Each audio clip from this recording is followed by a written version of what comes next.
আল্লাহ রাসূল সাল্লাল্লাহু আলাইহি সাল্লামের বাবার নাম থেকে শুরু করে নিয়ে আদম আলাইহিস সালাম পর্যন্ত রাসূলের বাবা, দাদা, তার দাদা, এভাবে আল্লাহ পাক আজও পৃথিবীতে সংরক্ষণ করে রেখে দিয়েছেন, কেন নবীর চরিত্রের মধ্যে যেন কোনো কালিমাকে উল্লেখন করতে না পারে। সুবহানাল্লাহ বললেন না?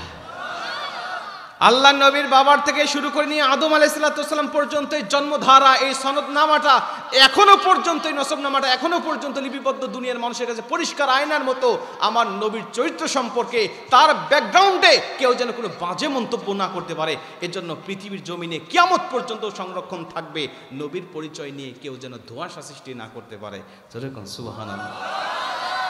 আমার নবী মুহাম্মদুর রাসূলুল্লাহ, আমার নবী মুহাম্মদুর রাসূলুল্লাহ সাল্লাল্লাহু আলাইহি ওয়াসাল্লাম, মুহাম্মদ সাল্লাল্লাহু আলাইহি ওয়াসাল্লামের পিতা আব্দুল্লাহ, আব্দুল্লাহর পিতা আব্দুল মুত্তালিব, আব্দুল মুত্তালিবের পিতা হাশিম, হাশিমের পিতা আব্দে মানাফ, আব্দে মানাফের পিতা কুসাই, কুসাইয়ের পিতা কিলাব, কিলাবের পিতা মুররা, মুররার পিতা কাব, কাবের পিতা লুয়াই, লুয়াইয়ের পিতা গালিব, গালিবের পিতা ফেহর, ফেহরের পিতা মালিক, মালিকের পিতা নাদার, আর নাদারের পিতা কিনানা, কিনানার পিতা খুজাইমা, খুজাইমার পিতা মুদ্রিকা, মুদ্রিকার পিতা ইলিয়াস, ইলিয়াসের পিতা মুদার, মুদারের পিতা নিজার, নিজারের পিতা মাআদ, মাআদের পিতা আদনান, আদনানের পিতা আওয়াদ, আওয়াদের পিতা হামাইসা, হামাইসার পিতা সালামান, সালামানের পিতা আউস, আউসের পিতা বাউস, বাউসের পিতা কমল, কমলের পিতা উবাই, উবাইয়ের পিতা আওয়াম, আওয়ামের পিতা নাশেদ, নাশেদের পিতা হিজা, হিজার পিতা বালদাস, বালদাসের পিতা ইয়াদলাফ, ইয়াদলাফের পিতা তাবিখ, তাবিখের পিতা জাহিম, জাহিমের পিতা নাহিস, নাহিসের পিতা মাখি, মাখির পিতা আইফি, আইফির পিতা আবকার, আবকারের পিতা উবাইদ, উবাইদের পিতা আদ্দাহা, আদ্দাহার পিতা হামদান, হামদানের পিতা সানবার, সানবানের পিতা ইসরাবি,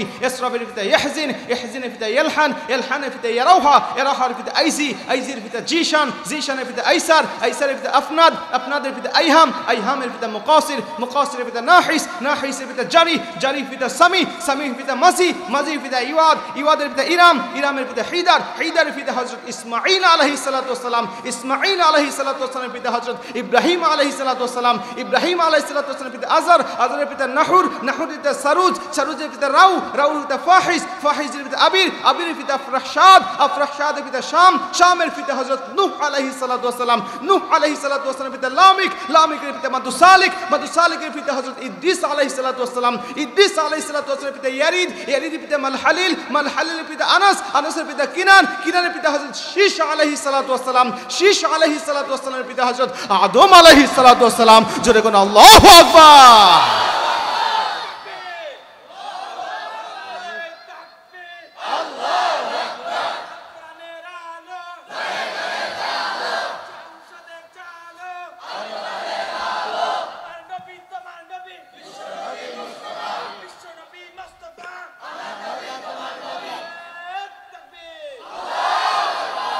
আপনি যাকে আইডল হিসাবে মানেন, আপনি যাকে নেতা হিসাবে মানেন, আপনি তার বাবার নামটা বলতে পারবেন না, আপনি তার দাদার নামটা বলতে পারবেন না, এমনকি আপনি নিজের বাবার নাম, দাদার নাম, তার দাদার নাম পর্যন্ত মুখস্থ রাখেন, 2, 3, 5 পুরুষ পরে আপনার আর মনে থাকে না। কিন্তু আল্লাহ পাক বলেন, পৃথিবীর মানুষের শোনো, আমার হাবিব এই জন্য তোমাদের জন্য আইডল করে দিয়েছি, এজন্য তাকে আমি তোমাদের জন্য অনুসরণীয় আর অনুকরণীয় করে দিয়েছি। পৃথিবীর জমিনে এত স্বচ্ছ, এত ক্রিস্টাল ক্লিয়ার কোনো মানুষের চরিত্র হতে পারে না। জোরে কোন আল্লাহু আকবার। আপনি তাকে আইডল হিসেবে মানতে রাজি না, আপনি তাকে নেতা হিসেবে মানতে রাজি না, আপনি এমন কাউকে নেতা হিসেবে মেনে নিয়েছেন যার চরিত্রের পুরাটাই দুর্গন্ধ দিয়ে ভরা। কথা কোন ঠিক কিনা? আপনি তাকে আইডল হিসেবে, নেতা হিসেবে মেনে নিয়েছেন। কিয়ামতের ময়দানে ওই নেতা সহ আপনাকে জাহান্নামের মধ্যে ঢোকানো হবে। এর জন্য এমন একজন নেতাকে নির্বাচন করে নেন, যেই নেতার উসিলায় আল্লাহ পাক আপনাকে জান্নাতের মধ্যে প্রবেশ করাবে। আর সেই নেতা একমাত্র মহামানব নবী মুহাম্মদুর রাসূলুল্লাহ সাল্লাল্লাহু আলাইহি ওয়াসাল্লামের থেকে উত্তম কেউ হতে পারে না। কথা কোন ঠিক কিনা?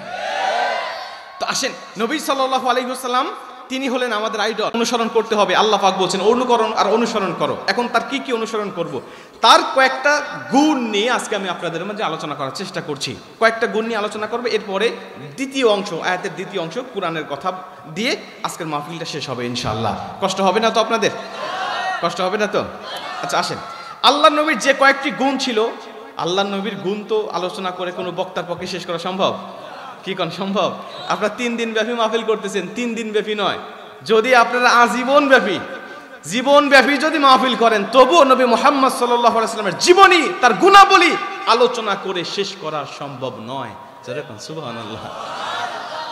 পৃথিবীর জমিনে এখন কিছু কিছু নাস্তিক মুসলিম হচ্ছে। কয়েকদিন আগে আমেরিকার একজন পপ তারকা মুসলিম হলো। উনি মুসলিম হওয়ার পর বলছে, দেখো আমি তো ব্যস্ত জীবন পারি করি, আমি হলাম একজন নিজে তারকা। উনি নিজে শিল্পী, নিজে প্রযোজক, নিজে প্রডিউসার। তো উনি মুসলমান হওয়ার পরে বলছে, দেখো এই ব্যস্ত জীবনেও আমি দুইটা কারণে মুসলিম হয়েছি। এক নম্বর হলো, আমি যখনই সময় পাইতাম কাজের ফাঁকে আমি গুগলে ট্রান্সলেট করে করে আমি কুরআনুল কারীমের অনুবাদগুলো পড়তাম। আর পড়ে পড়ে আমার কাছে মনে হয়েছে যে এই কিতাব কোনো মানুষের লেখা না, নিশ্চিত এটা আল্লাহর পক্ষ থেকে পাঠানো কিতাব। অতএব আমি ইসলামের প্রতি প্রথম এক ধাপ আগায় গেছি। পরবর্তীতে কোরআন যার উপরে নাজিল হয়েছে সেই মহামানব নবী মুহাম্মদ সাল্লাল্লাহু আলাইহি সাল্লামের জীবনী, বায়োগ্রাফি, বায়োডাটা আমি পড়া শুরু করলাম। এবং তার জীবনী পড়ে আমার কাছে মনে হয়েছে পৃথিবীর জমিনে এত সুন্দর, এত স্বচ্ছ, এত ক্রিস্টাল ক্লিয়ার কোনো মানুষের জীবনী হতে পারে না। অতএব এই কোরআনটাও সত্য, নবীও সত্য। আমি আর দেরি করি নাই, কালেমা পড়ে মুসলমান হয়েছি। নবীর জীবনী যারা পড়ে, আমাদের মধ্যে অনেক মুসলমান সন্তান এখানে আছি, নবীর সিরাত কয় পৃষ্ঠা পড়েছি এ পর্যন্ত মনেই নেই, বলতেই পারবো না উল্লেখযোগ্য যে নবীর সিরাত আমি কয় পৃষ্ঠা পড়েছি। অথচ দেখেন বিভিন্ন বিধর্মীরা নবীজি সাল্লাল্লাহু আলাইহি সাল্লামের সিরাত পড়ে পড়ে তারা মুসলিম হচ্ছে। আমি মুসলিম হিসাবে নবীজি সিরাত পড়লে আমার ঈমান বৃদ্ধি হবে না? জোরে বলেন হবে না? হবে। সিরাত পড়বেন বেশি বেশি। নবীজি সাল্লাল্লাহু আলাইহি সাল্লামের সিরাতের পাশাপাশি তার সূরতটাও পড়বেন। সিরাত এবং সূরত দুটাই পড়বেন। শামাইলে তিরমিজির হাদিসগুলো যখন আমরা পড়ি অবাক হয়ে যায় যে নবীজির সূরত এত সুন্দর ছিল, নিজের অজান্তেই মনের মণিকোঠায় একটা অবয়ব দাঁড়িয়ে যায়। আর ওই সূরতের কথা চিন্তা করলেই তার প্রতি নতুন করে আলাদাভাবে একটা ভালোবাসা তৈরি হয়ে যায়। নবীজি ছিলেন মধ্যম আকৃতির সুঠাম দেহের অধিকারী একজন মানুষ। গায়ের রং ছিল দুধে আলতা মিশানো পূর্ণিমার চাঁদের মতো ঝকঝকে আর চকচকে। তার কুল চুলগুলো ছিল কালো, ঘন, হালকা হালকা কোঁকড়ানো, কখনো বা কানের লথি পর্যন্ত, কখনো বা কাঁধ পর্যন্ত প্রলম্বিত। ওই চুলে যখন তেল দিয়ে তিনি আঁচড়াতেন আর হাঁটতেন, হাঁটার তালে তালে মনে হচ্ছে মৃদুবন্ধ বাতাসে চুলগুলো যেন ঢেউ খেলতেছে। তার কপালটা ছিল চওড়া, ভুরুটা ছিল জোড়া, ধনুকের মতো বাঁকা।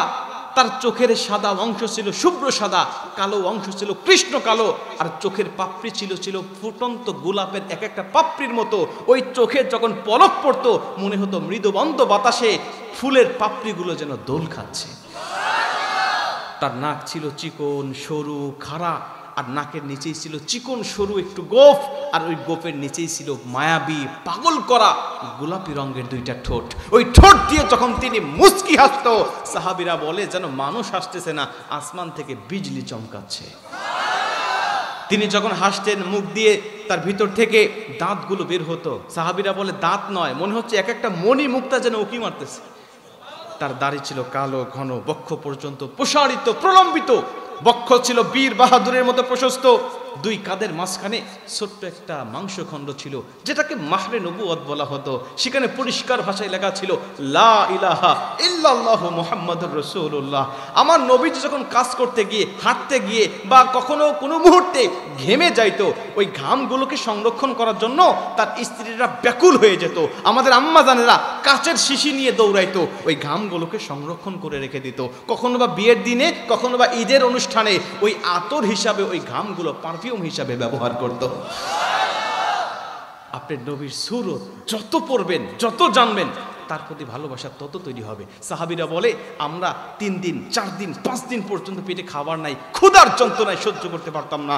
এক দৌড় দিয়ে নবীর দরবারে যেতাম আর অপলক নয়নে তাকিয়ে থাকতাম। ওই চেহারার দিকে তাকাইলেই ক্ষুধার কথা ভুলে যেতাম।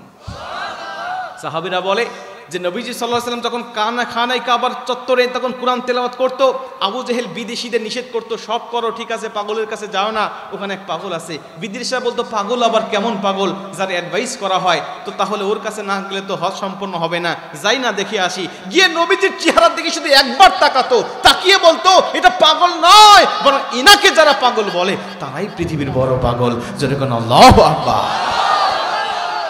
নবীর সূরত ছিল এরকম। সিরাত এবং সূরত দুটাই পড়বেন, দেখবেন নবীজির প্রতি ভালোবাসা তৈরি হবে, ঈমানটা জাগ্রত হবে।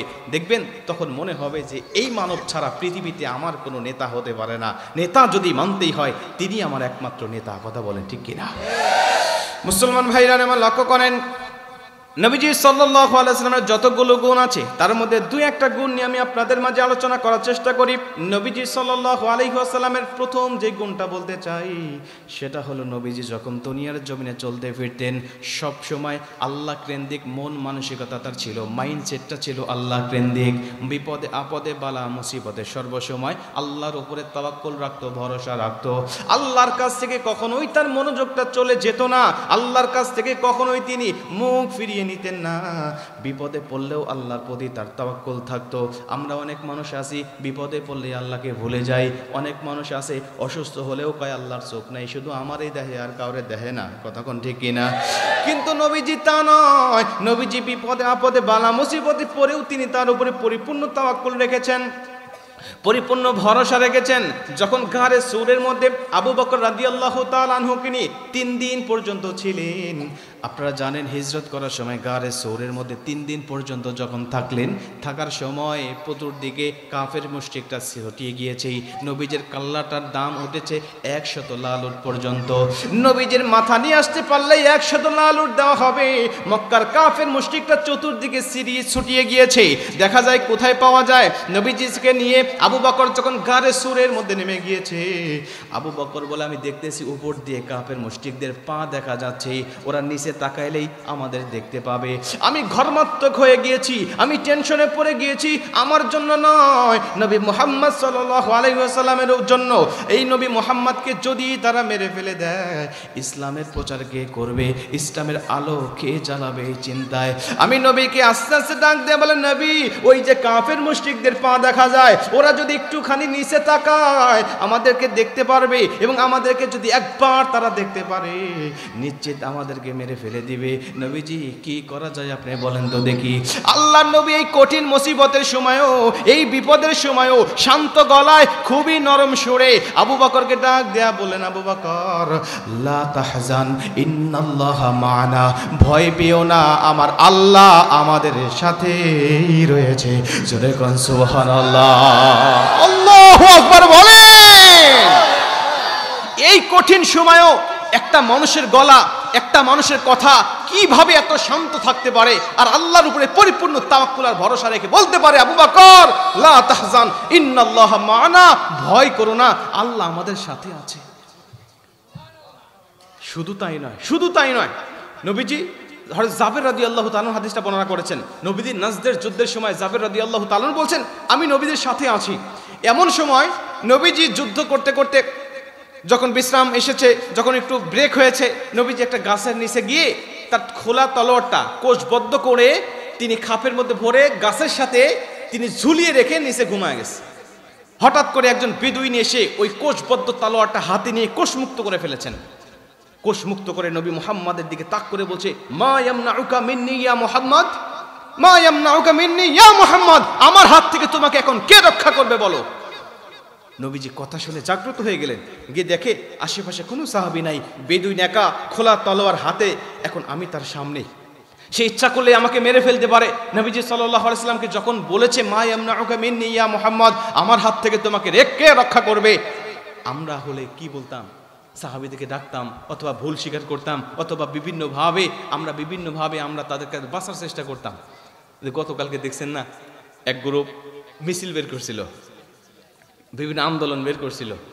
এখন ধরা যেই পড়ছে, ধরা পড়া কয়েক আমাকে 25,000 টাকা দিয়েছে আমাকে একটা বাসে আগুন দেওয়ার জন্য, আমাকে মাফ করে দেন। আরেকজন কাঁদতেছে আমার বউ প্রেগনেন্ট, আমাকে মাফ করে দেন। মানে বাঁচার জন্য বিভিন্ন আকুতি মিনতি চলতেছে, 500 টাকা, 1000 টাকা, 8000 টাকার বিনিময়ে এখন তাদের জীবনটা এখন বরবাদের পথে। নবী সাল্লাল্লাহু আলাইহি ওয়াসাল্লাম এদিক ওদিক একটুকু তাকালেন না, সাহাবীদেরকে ডাক দিলেন না, তার কাছে নরম সুরে কথা বললেন না। যেহেতু বলেছে মা ইয়ামনাউকা মিন্নি ইয়া মুহাম্মদ, আমার হাত থেকে তোমাকে কে বাঁচাবে, নবীজি সঙ্গে সঙ্গে বলছে, বেদুইন তোমার হাত থেকে আমাকে এই মুহূর্তে রক্ষা করবেন যিনি, তিনি হলেন আমার আল্লাহ। এই কথা বলতে দেরি, আল্লাহ শব্দটা যখন বলেছেন, বেদুইনের হাত কাঁপতে শুরু করছে, কাঁপতে কাঁপতে তলোয়ারটা পড়ে গেছে। যেই পড়েছে নবীজি তলোয়ারটা হাতে নিয়ে বলছে, এখন আমার হাত থেকে তোমাকে কে বাঁচাবে বলো, এখন আমার হাত থেকে তোমাকে কে বাঁচাবে। বেদুইন চোখের পানি ছেড়ে দিলেন, নত হয়ে গেলেন, নবীজির হাত চেপে ধরে ডাক দিয়ে বলছেন, ইয়া রাসূলুল্লাহ, আমি ভুল করেছি, আমাকে ক্ষমা করে দেন। নবীজি বলছে, তোমাকে ক্ষমা করে দিয়েছি, তুমি যেহেতু ভুলটা বুঝতে পেরেছো। বেদুইন ডাক দিয়ে বলছে, নবীজি বুঝতেই যখন পেরেছেন, আমি ভুল স্বীকার করেছি, আর আমিও বুঝতে পেরেছি আপনি শ্রেষ্ঠ মহামানব। নবীজি দেরি করতে চাই না, কালেমা পড়াইয়া মুসলমান বানায় দেয়। মুসলমান ভাইরা আমার, নবীজি বিপদে আপদে বালা মুসিবতে যখনই পড়তেন, সব সময় আল্লাহর উপরে তাওয়াক্কুল রাখতেন আর ভরসা রাখতেন, এবং আল্লাহর কাছেই তিনি প্রার্থনা করতেন। বদরের যুদ্ধের আগের দিন রাত্রিবেলায় সাহাবীরা যখন যুদ্ধের প্রস্তুতি নিতে নিতে যখন ঘুমিয়ে পড়েছেন, নবীজি ওই সময় তিনি না ঘুমিয়ে যায় নামাজ নিয়ে দাঁড়িয়ে গিয়েছেন। আবু বকর বলেন, আমি তাকিয়ে দেখি নবীজি দাঁড়িয়ে নামাজে দাঁড়িয়ে দু রাকাত নামাজ পড়ে হাত তুলে আল্লাহর কাছে দোয়া করতেছেন। তার হাত ওঠানো দেখে তার গায়ের চাদরটা মাটিতে পড়ে গিয়েছে। আমি দেখে আমি ঘুমিয়ে পড়েছি, উঠে দেখি নবীজি আবারও কাঁদতেছেন, একইভাবে দোয়া করতেছেন। আমি আবার শুয়ে পড়েছি, কিছুক্ষণ পরে দেখি নবীজি এইভাবেই দোয়া চালিয়ে যাচ্ছেন। আমি আর সহ্য করতে পারলাম না, আমি নবীজির কাছে গিয়ে ডাক দেয়া বললাম, হাবিব, আপনি যেভাবে আল্লাহর কাছে দোয়া করছেন, আল্লাহর উপরে ওয়াজিব হয়ে গিয়েছে আগামীকালকে বদরের যুদ্ধে মুসলমানদেরকে বিজয় দান করা। জোরে কোন সুবহানাল্লাহ। যুদ্ধের আগের রাত্রিতে সেনাপতিরা সাধারণত কৌশল করে কিভাবে যুদ্ধ করা যায়, কিভাবে আগামীকালকে পরিকল্পনা করা যায়, এগুলো নিয়ে ব্যস্ত থাকে। নবীজি সাহাবীদেরকে ঘুম পাড়ায় দিয়ে তিনি আল্লাহর কাছে পরিকল্পনা করতেছে, আল্লাহর কাছে দোয়া করতেছে, আল্লাহ, মাত্র 313 জন আমরা মুসলিম, 1000-এর অধিক কাফের মুশরিক, আল্লাহ এদের তুলনায় আমরা একেবারে নগণ্য, আমাদের সাহাবীদের পেটে খাবার নাই, শক্তি নাই, আল্লাহ তারা একেবারে ক্লান্ত, এক একজন সাহাবীর পরিবারে 7 দিন 8 দিন ধরে চুলায় আগুন জ্বলে না। আল্লাহ এই দুর্বল সাহাবীদেরকে নিয়ে আসছি তাকবীর দেওয়ার জন্য, যুদ্ধ করার জন্য, আল্লাহ তোমার সাহায্য ছাড়া সম্ভব নয়। সত্যি আল্লাহ সাহায্য করলেন, অল্প কিছু সাহাবীর মোকাবেলায় আল্লাহ পাক 1000-এর অধিক কাফের মুশরিকদের মোকাবেলায় আল্লাহ বিজয় দান করে দিলেন। নবীজি সবসময় আল্লাহর উপরে ভরসা রাখতেন এবং আল্লাহর কাছেই দোয়া করতেন। এর জন্য আল্লাহ পাক তাকে সুখময় শান্তিময় আল্লাহ পাক ব্যবস্থা করেছিলেন, এবং আল্লাহ পাক অল্প সাহাবীদেরকে দিয়ে বিশাল লক্ষ লক্ষ কাফের মুশরিকদের তুলনায় আল্লাহ বিজয় দান করে দিয়েছিলেন। এখন আমাদের উম্মত হিসাবে নবীজিকে অনুসরণ করতে হলে কি করতে হবে? সব সময় আল্লাহর উপরে ভরসা রাখতে হবে। বিপদে আপদে বালা মুসিবতে যখনই পড়বো, আমার কেউ নাই, আমার পাশে আছে কে? ভাই আপনি চিন্তা করেন, একটা ফিল নেন মনে মনে এখন, যে আপনার সাথে মহাশক্তিশালী রব আছে, একজন মহাশক্তিশালী প্রক্রমশালী রব আপনার সাথে আছে। আপনার কাছে যদি কেউ না থাকে, ওই রব যদি আপনার সাথে থাকে, আর কিছু দরকার আছে? আপনি কষ্ট পান কেন? আপনি দুঃখ পান কেন? আপনি নিজেকে ভৎসনা দেন কেন? আপনি নিজেকে আত্মহত্যার দিকে, সুসাইডের দিকে নিয়ে যান কেন? আপনার সাথে তো রব আছে, কেন আপনি সেই রবের উপরে ভরসা রাখতে পারতেছেন না? বিপদে পড়েন, বালা মুসিবতে পড়েন, 2 রাকাত নামাজের সেজদায় পড়ে যান, কাঁদেন, লম্বা সেজদা দেন। আপনার সেজদা যত বেশি লম্বা হবে, আপনার দুঃখ তত দ্রুত আপনার ম্লান হয়ে যাবে, নিমিষ হয়ে যাবে। আল্লাহ আপনার শান্তি দিয়ে আপনার জীবনটাকে ভরপুর করে দিবে। লম্বা লম্বা সেজদা দিবেন, দেখবেন যে আল্লাহ আপনার দুঃখ কষ্ট দূর করে দিয়েছে।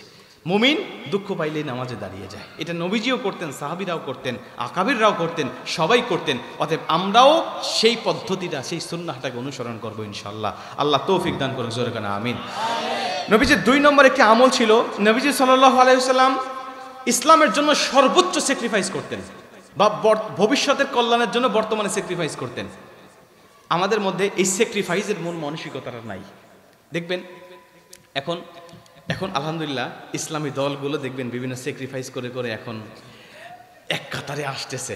এটা আমাদের সাধারণ মানুষের জন্য অনেক বেশি খুশির খবর না? আমরা কিন্তু এটাই চাইছিলাম যে সব মতানৈক্য ভুলে গিয়ে সব ইসলামী দলগুলো এক হোক, কিন্তু এখনো 2-1টা আছে। যেমন আমাদের সুন্নি ভাইরা এখনো বাহিরে আছে, তারপরে আহলে হাদিস আছে, এরকম আরো কিছু আছে। আমরা চাই বাংলাদেশে যত ইসলামী দল আছে, ইসলাম নিয়ে যত ব্যক্তি রাজনীতি করছে, ইসলাম দিয়ে শাসন হোক যত ব্যক্তিরা চাচ্ছে, সে হোক সুন্নি, সে হোক আহলে হাদিস, সে হোক হেফাজত, সে হোক চরমনাই, সে হোক জামাত ইসলাম, যত হোক না কেন, আমরা এক কাতারে বসে, এক ঘরে বসে নিজেদেরকে যতটুকু স্যাক্রিফাইস করা যায় ওই স্যাক্রিফাইসটুকু করে আমরা ঐক্য হয়ে বাংলার জমিনটাকে ইসলামী রাষ্ট্র হিসাবে পরিণত করব। কতক্ষণ ঠিক কিনা? আমরা চাই সুন্নিরাও আসুক, আমরা চাই আহলে হাদিসরাও আসুক, সবাই আসুক, এবং আমাদের মধ্যে যে সমস্যাগুলো আছে এগুলো আমরা সবাই স্যাক্রিফাইস করি। স্যাক্রিফাইস করে করে আমরা একেবারে সব কিছুকে ধুয়ে মুছে দিয়ে আমরা ঐক্য হয়ে এক কাতারে দাঁড়াতে চাই। আল্লাহ এই দৃশ্যটা আমাদের দেখার তৌফিক দান করুক। আরেকটু জোরে কোন আমিন। যে নবীজি সাল্লাল্লাহু আলাইহি ওয়াসাল্লাম এই কাজটা করতেন, যে স্যাক্রিফাইস করতেন। হুদাইবিয়ার সন্ধির নাম শুনছেন আপনারা কখনো? হুদাইবিয়া সন্ধি হয়েছিল 6ষ্ঠ হিজরিতে, মানে হিজরত করে নবীজি সাল্লাল্লাহু আলাইহি ওয়াসাল্লাম যখন মদিনায় গিয়েছেন 6ষ্ঠ হিজরিতে নবীজি স্বপ্ন দেখতেছেন যে সাহাবীদেরকে নিয়ে তিনি উমরা পালন করতেছেন। তো নবীদের স্বপ্নগুলো কি সত্য না? ওহি। আমাদের স্বপ্ন নবীদের স্বপ্নের পার্থক্য হলো আমাদের স্বপ্ন সত্য হতেও পারে নাও হতে পারে, কিন্তু নবীদের স্বপ্ন সত্য হবেই, ওটা ওহি। তো নবীজি ঘুম থেকে জাগ্রত হওয়ার পরে সাহাবীদেরকে বলছে, দেখো আল্লাহ আমাকে স্বপ্ন দেখাইছে, আমি ওমরা করছি, মাথা হলক করছি, কাবা তওয়াফ করছি, বিনা বাধায় মক্কায় প্রবেশ করেছি। অতএব আগামীকালকে আমরা যাব মক্কাতুল মুআজ্জামা জিয়ারত করার জন্য, তোমরা কে কে যাবে বলো। নবীজি বলতে দেরি 1400 জন সাহাবী মুহূর্তের মধ্যে রেডি হয়ে গেছে। মতানৈক্য আছে, কোনো বর্ণনায় আসছে 1700 জন, কেউ বলছেন 1500 জন, তবে 1400 জন হলো সবচেয়ে গ্রহণযোগ্য মতামত। 1400 জন সাহাবী রেডি হয়ে মক্কার উদ্দেশ্যে রওনা হয়েছেন। মক্কার একেবারে বর্ডারের কাছে যখন চলে আসছে হুদাইবিয়া নামক স্থানে, তখন কাফের মুশরিকরা আর ঢুকতে দেয় না নবীজিকে, সাহাবীকে আর ঢুকতে দেয় না, ঢুকতে পারবে না, ওমরা করার জন্য অনুমতি নাই। নবীজি বলছে, আমার মাতৃভূমি, আমাদের জন্মভূমি, আজকে থেকে 6 বছর আগে চলে গিয়েছি হিজরত করে মদিনায়, আমি তো নিজের মাতৃভূমি হিসাবেও তো এখানে ঢোকার প্রবেশ করার অনুমতি পাই, আর আমরা তো কিছু করব না, শুধু মক্কা জিয়ারত করে চলে আসব। বলছে না, অনুমতি নাই। মুসলমান ভাইরা যেমন লক্ষ্য করেন, অনুমতি যখন দেওয়া হলো না, নবীজি সাল্লাল্লাহু আলাইহি ওয়াসাল্লাম, আমি সংক্ষেপে আপনাদেরকে বলি, নবীজি সাল্লাল্লাহু আলাইহি ওয়াসাল্লাম ওসমান রাদিয়াল্লাহু তাআলা আনহুকে পাঠিয়ে দিলেন, যাও সেখানে গিয়ে অনুমতি নিয়ে আসো। মক্কার লিডার যারা আছে, কাফের মুশরিকদের লিডার যারা আছে, তার কাছে গিয়ে অনুমতিটা নিয়ে আসো। ওসমান রাদিয়াল্লাহু তাআলা চলে গেলেন, অনুমতি দেওয়া হলো না। অনুমতি তো দিলেন না, একে একে 3 দিন পর্যন্ত তাকে আটকায় রাখলেন। এদিকে খবর হয়ে গেল কুতিলা উসমানকে হত্যা করা হয়েছে, উসমানকে দুনিয়া থেকে বিদায় করে দেওয়া হয়েছে। সাহাবীরা চিন্তা করলেন, আমাদেরকে মক্কায় ঢুকতে দিল না, আবার আমার ভাইকে দুনিয়া থেকে বিদায় করে দেওয়া হয়েছে। তারা নবীজির হাতে হাত রাখলেন, হাতে হাত রেখে তারা শপথ করলেন, তারা বায়াত গ্রহণ করলেন, আমার ভাই ওসমানের হত্যার প্রতিবাদ যতক্ষণ না নিতে পারবো ততক্ষণ পর্যন্ত আমরা ফিরে যাব না। আল্লাহ পাক এই ঘটনা সূরাতুল ফাতহের মধ্যে উল্লেখ করেছেন, ইন্নাল্লাযীনা ইউবাইউনাকা ইন্নামা ইউবাইউনাল্লাহ ইয়াদুল্লাহি ফাওকা আইদিহিম। আল্লাহর নবীর সাহাবীরা যখন এভাবে বায়াত শপথটা গ্রহণ করলেন, আমরা তাদের সঙ্গে যুদ্ধ করব। এদিকে কাফের মুশরিকরা তার সাথে এসে সন্ধির চুক্তির তারা অফার দিল, আমরা সন্ধি করতে চাই, আমরা তোমার সাথে চুক্তিবদ্ধ হতে চাই, আগামী 10 বছর কোনো যুদ্ধ হবে না, তোমাদের শর্ত কি আমাদের শর্ত কি একত্রিত করে আমরা মেনে নিতে চাই। রে মুসলমান বন্ধু আমার, যেই চুক্তিগুলো তারা নিয়ে আসলেন, যেই শর্তগুলো তারা নিয়ে আসলেন, প্রথম নম্বর শর্ত হলো, নবীজি পত্রিকায় লিখলেন, চিঠিতে লিখলেন, মিম মুহাম্মাদুর রাসূলুল্লাহ সাল্লাল্লাহু আলাইহি ওয়াসাল্লাম। কাফের মুশরিক বলছে, এখানে মানতে পারি না আমরা, এখানে তোমার নামটা কাটতে হবে, তুমি লিখেছো মিম মুহাম্মাদুর রাসূলুল্লাহ, আমরা তোমাকে রাসূলুল্লাহ মানি না, রাসূলুল্লাহ মানি না বলেই তো এত ঝামেলা, যদি রাসূলুল্লাহ মেনে নেই তাইলে তো আর কোনো ঝামেলা নাই, অতএব তোমার নাম থেকে রাসূলুল্লাহ কাটতে হবে। এই চিঠিতে কোনো রাসূল শব্দ উল্লেখ থাকবে না, তুমি লিখবে আমি মুহাম্মদ ইবনে আব্দুল্লাহ, তাইলে তোমার চিঠিটা গ্রহণ করা হবে। নবীজি বলছে, ঠিক আছে রাসূলুল্লাহ কেটে দাও। নবীজি মেনে নিলেন, কিন্তু সাহাবীরা মানতে চায় না। সাহাবীরা ডাক দিয়ে বলে, ইয়া রাসূলুল্লাহ, আপনার নাম থেকে রাসূলুল্লাহ কাটা হবে, আর আমরা সাহাবী জীবিত থাকতে এটা দেখব, এটা হতে পারে না।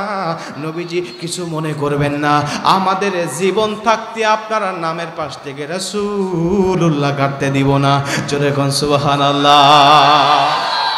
নবীজি বলছে, সাহাবীরা তোমরা দেখতে পাচ্ছ 1 কিলোমিটার, তোমরা দেখতে পাচ্ছ কিছু দূর, আর আমি দেখতে পাচ্ছি অনেক দূর পর্যন্ত। এখন যদি সাময়িক সময়ের জন্য শর্তটা মেনে নিয়ে এই চুক্তিটা যদি আমরা বদ্ধ হতে পারি, এই সন্ধিটা যদি করতে পারি, অল্প কিছুদিনের ব্যবধানে এই মক্কা বিজয় করে ফেলবো, গোটা পৃথিবীতে ইসলামের পতাকা পথ করে উড়াতে পারবো। জোরে কোন সুবহানাল্লাহ। যতগুলো শর্ত ছিল সব ইসলামের বিপক্ষে ওই সময়। 1 নম্বর বলেছিল যে রাসূলুল্লাহ কাটতে হবে, 2 নম্বর বলেছে যে মদিনায় যদি কোনো ব্যক্তি মক্কা থেকে গিয়ে ইসলাম ধর্ম গ্রহণ করে তাহলে মক্কায় ফেরত দিতে হবে, কিন্তু মদিনার কেউ মক্কায় আসলে তাকে ফেরত দেওয়া যাবে না। নবীজি বলছে, মেনে নিলাম এটাও। 2 নম্বরে, শোনো আগামী 10 বছর কোনো যুদ্ধ হবে না, নবীজি বলছে মেনে নিলাম এটাও।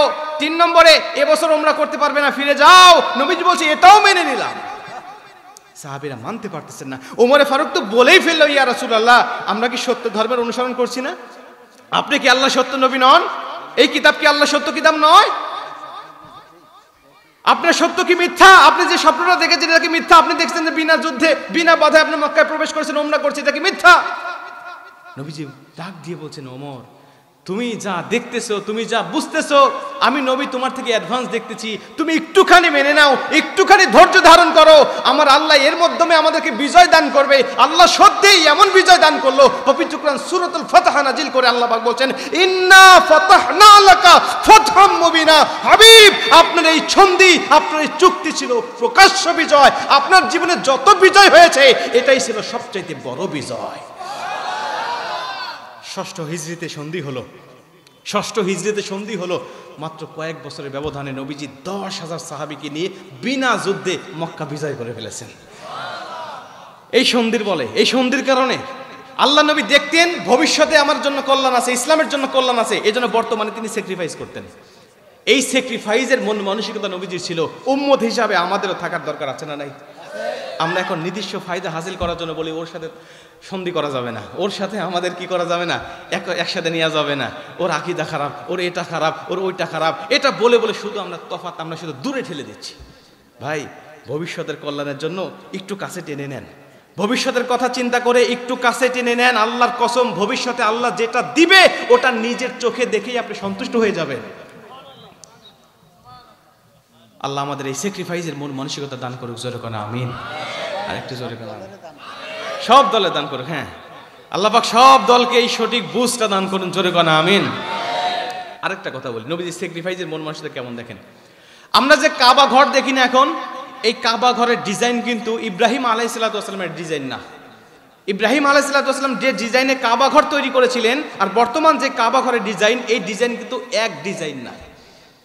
নবীজি মক্কা বিজয়ের পরে আমাদের আয়েশা রাদিয়াল্লাহু তাআলা আনহুকে আফসোস করে বলতেছেন, আয়েশা, আমি তো মক্কা বিজয় করে ফেললাম, আমি নবীর মন চায় যে আমি আমার জাতির পিতা ইব্রাহিম আলাইহিসসালামের সেই কাবার মূল ডিজাইনটা ফেরত আনি, কিন্তু আমি আনি না শুধুমাত্র এ কারণে যে আমার উম্মতের মধ্যে একটা ফিতনা সৃষ্টি হবে।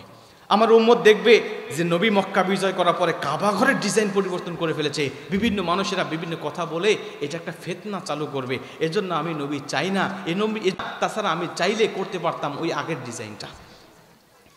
কাবা ঘর সর্বপ্রথম তৈরি হয় পৃথিবীর প্রথম ঘর, ফেরেশতারা তৈরি করেন। এরপরে আদম আলাইহিসসালাম সংস্কার করেন, ঈসা আলাইহিসসালাম সংস্কার করেন, নূহ আলাইহিসসালাম প্লাবনে আবার সেটা ধ্বংস হয়ে যায়, আবার তিনি সংস্কার করেন, সেটা আবার তৈরি করেন, ইব্রাহিম আলাইহিসসালাম করেন। এরপরে এভাবে কয়েকবার সংস্কারের প্রয়োজন হয়েছে। নবীজি যখন বাল্যকাল ছিল ওই সময় কুরাইশরা এই কাবা ঘরকে সংস্কার করার সময় তারা এই ডিজাইনটা পরিবর্তন করে ফেলেছে। তাদের উদ্দেশ্য কিন্তু খারাপ ছিল না, উদ্দেশ্য ভালো ছিল। পরিবর্তনটা করেছিল কি জন্য জানেন?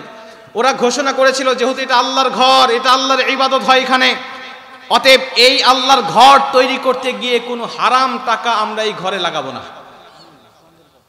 সুন্দর উদ্দেশ্য নিয়ে তারা এই ঘোষণা করে দিলেন, যার যতটুকু টাকা আছে হালাল, শুধু হালাল টাকাটুকু দিবে। সুদের টাকা, ঘুষের টাকা, জেনা ব্যভিচার, বিভিন্ন অবৈধ পথে ইনকাম করার টাকা তোমরা এই আল্লাহর ঘরে দিও না।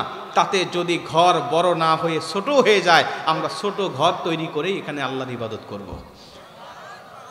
সত্যি তাই হলো, বড় তারা করতে পারলেন না। ওই যে কাবার সাইডে দেখবে একটা রাউন্ড করা আছে, হাতিমে কাবা বলা হয়।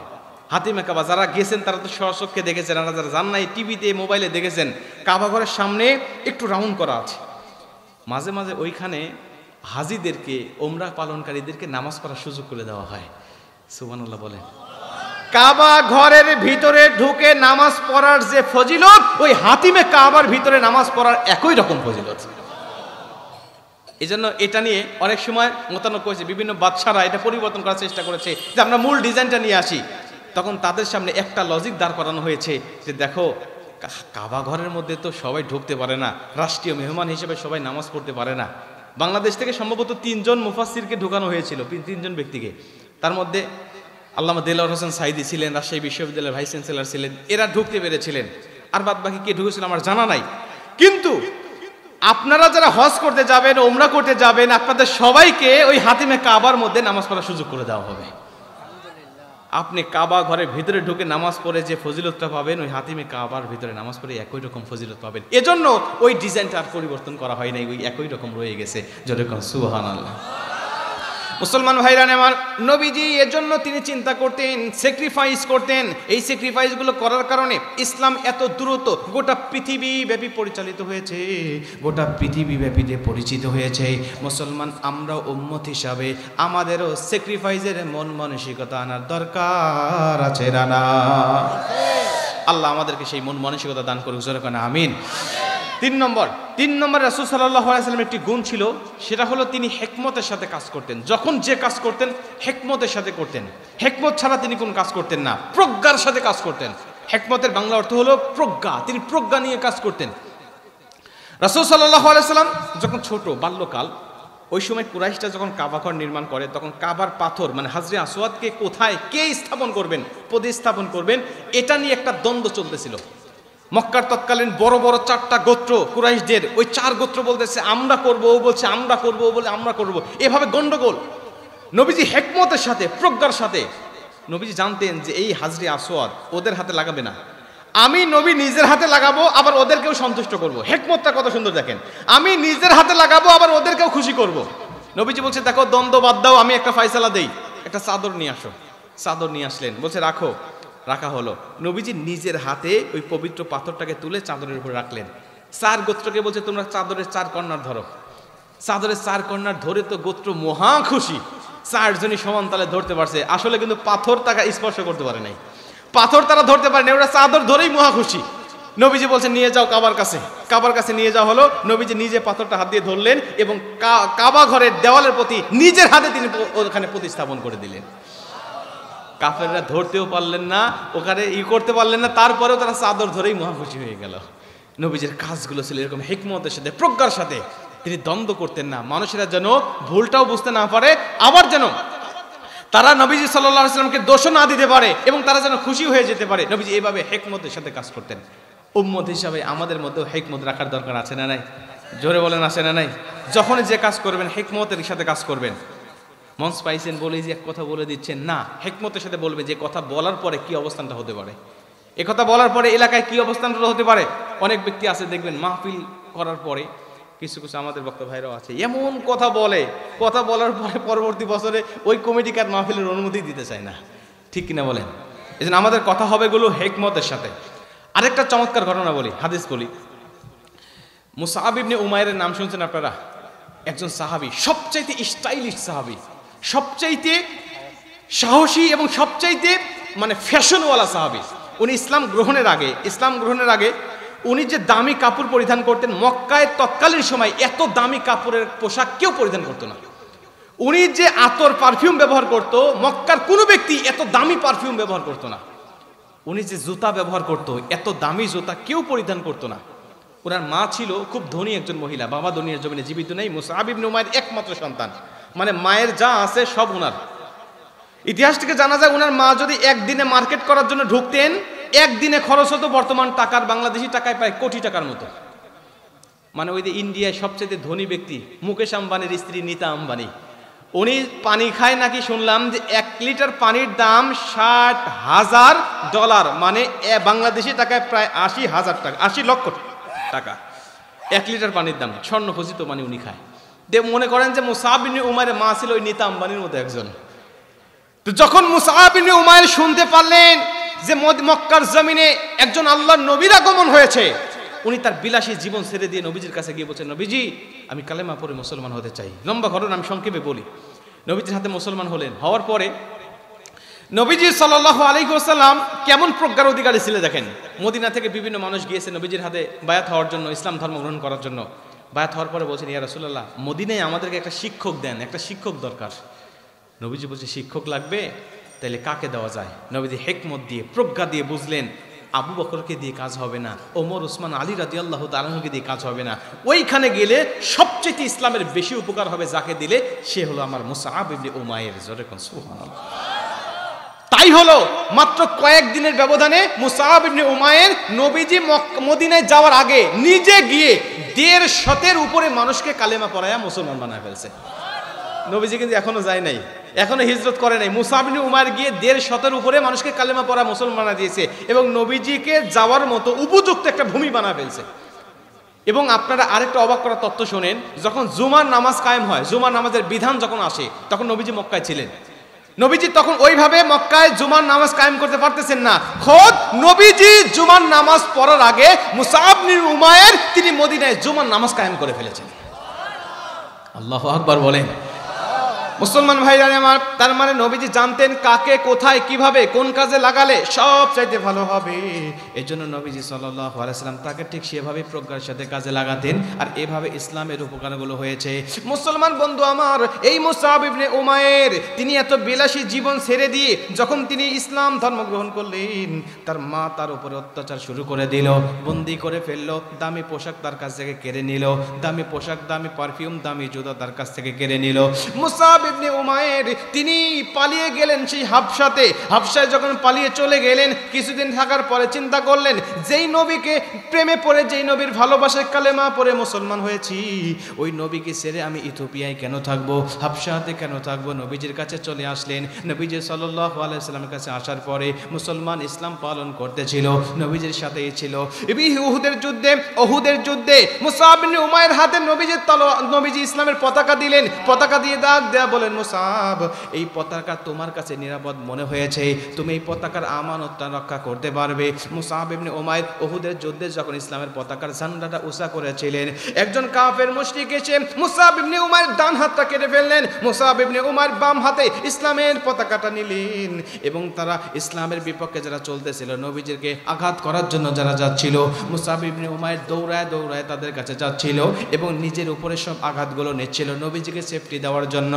মুসলমান বন্ধু আমার, তার বাম হাতটা যখন কাটা হলো, মুসআব ইবনে উমাইরকে এইভাবে ডানটা হাত বাম হাত দুইটা হাত কাটার পরে তিনি মুখ দিয়ে দাঁত দিয়ে সেই পতাকাটাকে উঁচা করে রেখে দিল। এক পর্যায়ে দূর থেকে একজন কাফের মুশরিক দূর থেকে বল্লম নিক্ষেপ করে মুসআব ইবনে উমাইরকে দুনিয়া থেকে বিদায় করে ফেলে দিল। কিন্তু মুসআব ইবনে উমাইর দুনিয়া থেকে বিদায় নেওয়ার পরেও ইসলামের পতাকা মুখ দিয়ে এবং পা দিয়ে তিনি ইসলামের পতাকা উড্ডীন করে রেখে দিয়েছিল। জোরে কোন সুবহানাল্লাহ। উহুদ যুদ্ধের শেষে নবীজি যখন মাথার হেলমেট ভেঙে গিয়েছিল, রক্তক্ষরণ হচ্ছিল, হুশ আসার পরে সাহাবীদেরকে ডাক দিয়া বললেন, সাহাবী, আমার মুসআব ইবনে উমাইর কোথায় বলো তো দেখি। নবীজি সাহাবীরা বলছেন, ইয়া রাসূলুল্লাহ, মুসআব ইবনে উমাইর তো দুনিয়ার থেকে শহীদ হয়ে চলে গিয়েছে, শহীদ হয়ে দুনিয়ার থেকে বিদায় নিয়ে চলে গিয়েছে। নবীজি বলছে, আমার মুসআবকে নিয়ে আসো। নবীজি মুসআবের দিকে তাকিয়ে চোখের পানি রাখতে পারলেন না, দুইটা হাত তার সাথে নাই, বুকটা ছিদ্র হয়ে গেছে, তবুও দাঁত দিয়ে ইসলামের পতাকা ধরে রেখেছে। নবীজি বললেন, তোমরা কবর খনন করো, তোমরা দাফনের ব্যবস্থা করো, আমি নবী স্বয়ং নিজে তাকে দাফন করব, কবরের মধ্যে শোয়া দিব। নবীজি যখন তাকে শোয়া দিচ্ছিলেন, ছোট্ট একটু কাপড় দিয়ে তাকে ঢেকে দেওয়ার চেষ্টা করতেছিল। নবীজি যখন মাথা ঢেকে দেয়, পায়ের দিকটা খালি হয়ে যায়, যখন পা ঢেকে দেয়, মাথার দিকটা খালি হয়ে যায়। নবীজির চোখের পানি ছেড়ে দিয়ে সাহাবীদেরকে ডাক দিয়ে কয়, সাহাবীরা শোনো, আমার এই মুসআব ইবনে উমাইর কালেমা গ্রহণ করার আগে এত দামি পোশাক পরিধান করত, মক্কার জমিনে কোনো ব্যক্তি এত দামি পোশাক পরিধান করতে পারে নাই, এত দামি দামি পারফিউম ব্যবহার করত, বিলাসী জীবন গ্রহণ করত। কিন্তু আজকে ইসলাম গ্রহণ করার পরে আমরা কবর দেওয়ার জন্য পুরা শরীর ঢাকার মতো একটু কাপড়ও খুঁজে পাচ্ছি না। তোমরা কষ্ট পেও না, মনে কষ্ট নিও না, আমি দেখতে পাচ্ছি আমার মুসআব ইবনে উমাইর জান্নাতের মধ্যে পাখি হয়ে আছে। জোরে কোন সুবহানাল্লাহ। নবীজি মুসআব ইবনে উমাইরকে আল্লাহর রাসূল এভাবে হিকমতের সাথে, প্রজ্ঞার সাথে যেখানে যে কাজে লাগানো যেত সেখানে লাগিয়েছে। শুধু মুসআব ইবনে উমাইরকে নয়, যে সাহাবীকে যেখানে লাগালে ভালো হয়, যে সাহাবীকে যেখানে যে কাজ দিলে ভালো হয়, নবী সাল্লাল্লাহু আলাইহি ওয়াসাল্লাম ঠিক সেই সাহাবীকে ওই কাজে লাগাতেন, এবং ওই কাজে লাগানোর কারণে আল্লাহ রাব্বুল আলামিন তাকে এভাবে ইসলামটাকে এবং আল্লাহ রাসূলের বিভিন্ন সাহাবীদেরকে আল্লাহ পাক অনেক বেশি বেশি উত্তম স্থানে আল্লাহ পাক কবুল করে নিয়েছিলেন। জোরে কোন সুবহানাল্লাহ। নবীজি সাল্লাল্লাহু আলাইহি ওয়াসাল্লাম সবসময় মানুষের কষ্টটাকে নিজের কষ্ট মনে করতেন, অন্যের দুঃখটাকে নিজের দুঃখ মনে করতেন, অন্যের সুখটাকে নিজের সুখ মনে করতেন। এই একটা আমল দেখেন তো আপনারা ভিতরে নিতে পারেন কিনা। অন্যের কষ্টে নিজের কষ্ট মনে করবেন, অন্যের সুখ নিজের সুখ মনে করবেন, তাইলে দেখবেন যে আপনি দুনিয়ার জন্য শ্রেষ্ঠ মানবে রূপান্তরিত হবেন। আপনার মধ্যে হিংসা কাজ করবে না, আপনার মধ্যে অহংকার তখন আর কাজ করবে না। নবীজি যখন নামাজে দাঁড়িয়েতেন, মানুষের কষ্ট কিভাবে নিজের মনে করতেন দেখেন। সাহাবীরা বলে, নামাজের পিছন থেকে কোনো ব্যক্তি যদি কান্নাকাটি করত, কোনো ছোট বাচ্চা যদি কান্নাকাটি করতো, নবীজি নামাজটাকে সংক্ষেপ করে ফেলতেন। সাহাবীরা জিজ্ঞেস করছেন, ইয়া রাসূলুল্লাহ, নামাজে তো সংক্ষেপ করলেন কেন? একটা বাচ্চার কান্নার আওয়াজ শুনলাম, ওর বাচ্চার মা তো আমার পিছনে ইক্তেদা করতে পারে, হয়তো বা তার বাচ্চার মায়ের আরো বেশি কষ্ট হচ্ছে, এর জন্য আমি নামাজটাকে সংক্ষেপ করে ফেলে দিয়েছি। মদিনায় নবীজি একটা ইমাম নিয়োগ করলেন, নাম হলো মুআয ইবনে জাবাল রাদিয়াল্লাহু তাআলা আনহু। মুআয ইবনে জাবাল একদিন মাগরিবের নামাজের কিরাত ধরতে গিয়ে সূরা ফাতিহার পরে সূরা বাকারা শুরু করে দিয়েছে। সূরা বাকারা তেলাওয়াত করতেছে মুআয ইবনে জাবাল। হঠাৎ করে, মদিনায় তো তখন মানুষেরা মরুভূমিতে কাজকর্ম করতো, খেজুর গাছে পানি দিত, উট দুম্বা এগুলো চারায় আসতো, এসে মাগরিবের নামাজ পড়ে তারা কি করতো, একটু বিশ্রাম নিত। কিন্তু মাগরিবের নামাজে যদি সূরা বাকারা তেলাওয়াত শুরু হয়, বিরক্ত আসবে না? ওই সাহাবী বিরক্ত হয়ে নামাজ ছেড়ে দিয়ে এক দৌড় নবীজির কাছে গিয়ে দেখে নবীজি নামাজ শেষ করে বসে আছে। নবীজি, আপনি নামাজ শেষ করে বসে আছেন, আর আপনার সাহাবী মুআয ইবনে জাবাল এখনো মাগরিবের প্রথম রাকাতেই শেষ করতে পারেনি। নবীজি রেগে গেলেন, বলছেন নিয়ে আসো তাকে। নামাজ শেষ হলো, নিয়ে আসা হলো। নবীজি ডাক দিয়ে বলছেন, মুআয, তুমি কি ফিতনা ছাড়াতে আসছো? নবীজি লাল হয়ে গেছে রাগে। তুমি কি ফিতনা ছাড়াতে চাচ্ছ? তোমাকে কে বলেছে মাগরিবের নামাজের প্রথম রাকাতে সূরা বাকারা তেলাওয়াত করতে? তোমার পিছনে কৃষক থাকতে পারে, তোমার পিছনে অনেক ব্যবসায়িকরা থাকতে পারে, তোমার পিছনে ইক্তেদা করার জন্য অনেক ব্যস্ত মানুষ থাকতে পারে, তো তুমি তাদের কথা চিন্তা করে শর্ট করে নামাজ পড়ো। আর তোমার যদি লম্বা সূরা দিয়ে তেলাওয়াত করতেই মন চায়, একাকী তেলাওয়াত পড়ো, তাহাজ্জুদ পড়ো, নফল নামাজ পড়ো, যত লম্বা ইচ্ছা কিরাত পড়ো, আল্লাহ তোমাকে ফজিলত দিবে। কিন্তু ইমামতি করতে গেলে তুমি ছোট ছোট সূরা দিয়ে নামাজ শেষ করবে। নবীজি কত ব্যালেন্সপূর্ণ কথা বলতে, চিন্তা করেছেন? নবীজি সাল্লাল্লাহু আলাইহি ওয়াসাল্লাম সবসময় এভাবে মানুষের কষ্টগুলোকে নিজের কষ্টগুলো মনে করতেন, আর এভাবেই তিনি ইসলামটাকে প্রচার করতেন। সুবহানাল্লাহ বলেন। নবীজির আরেকটা গুণ ছিল, তিনি খারাপ কিছু দেখলে ভালোতে পরিণত করে দিতেন, ভালোতে রূপান্তরিত করে দিতেন।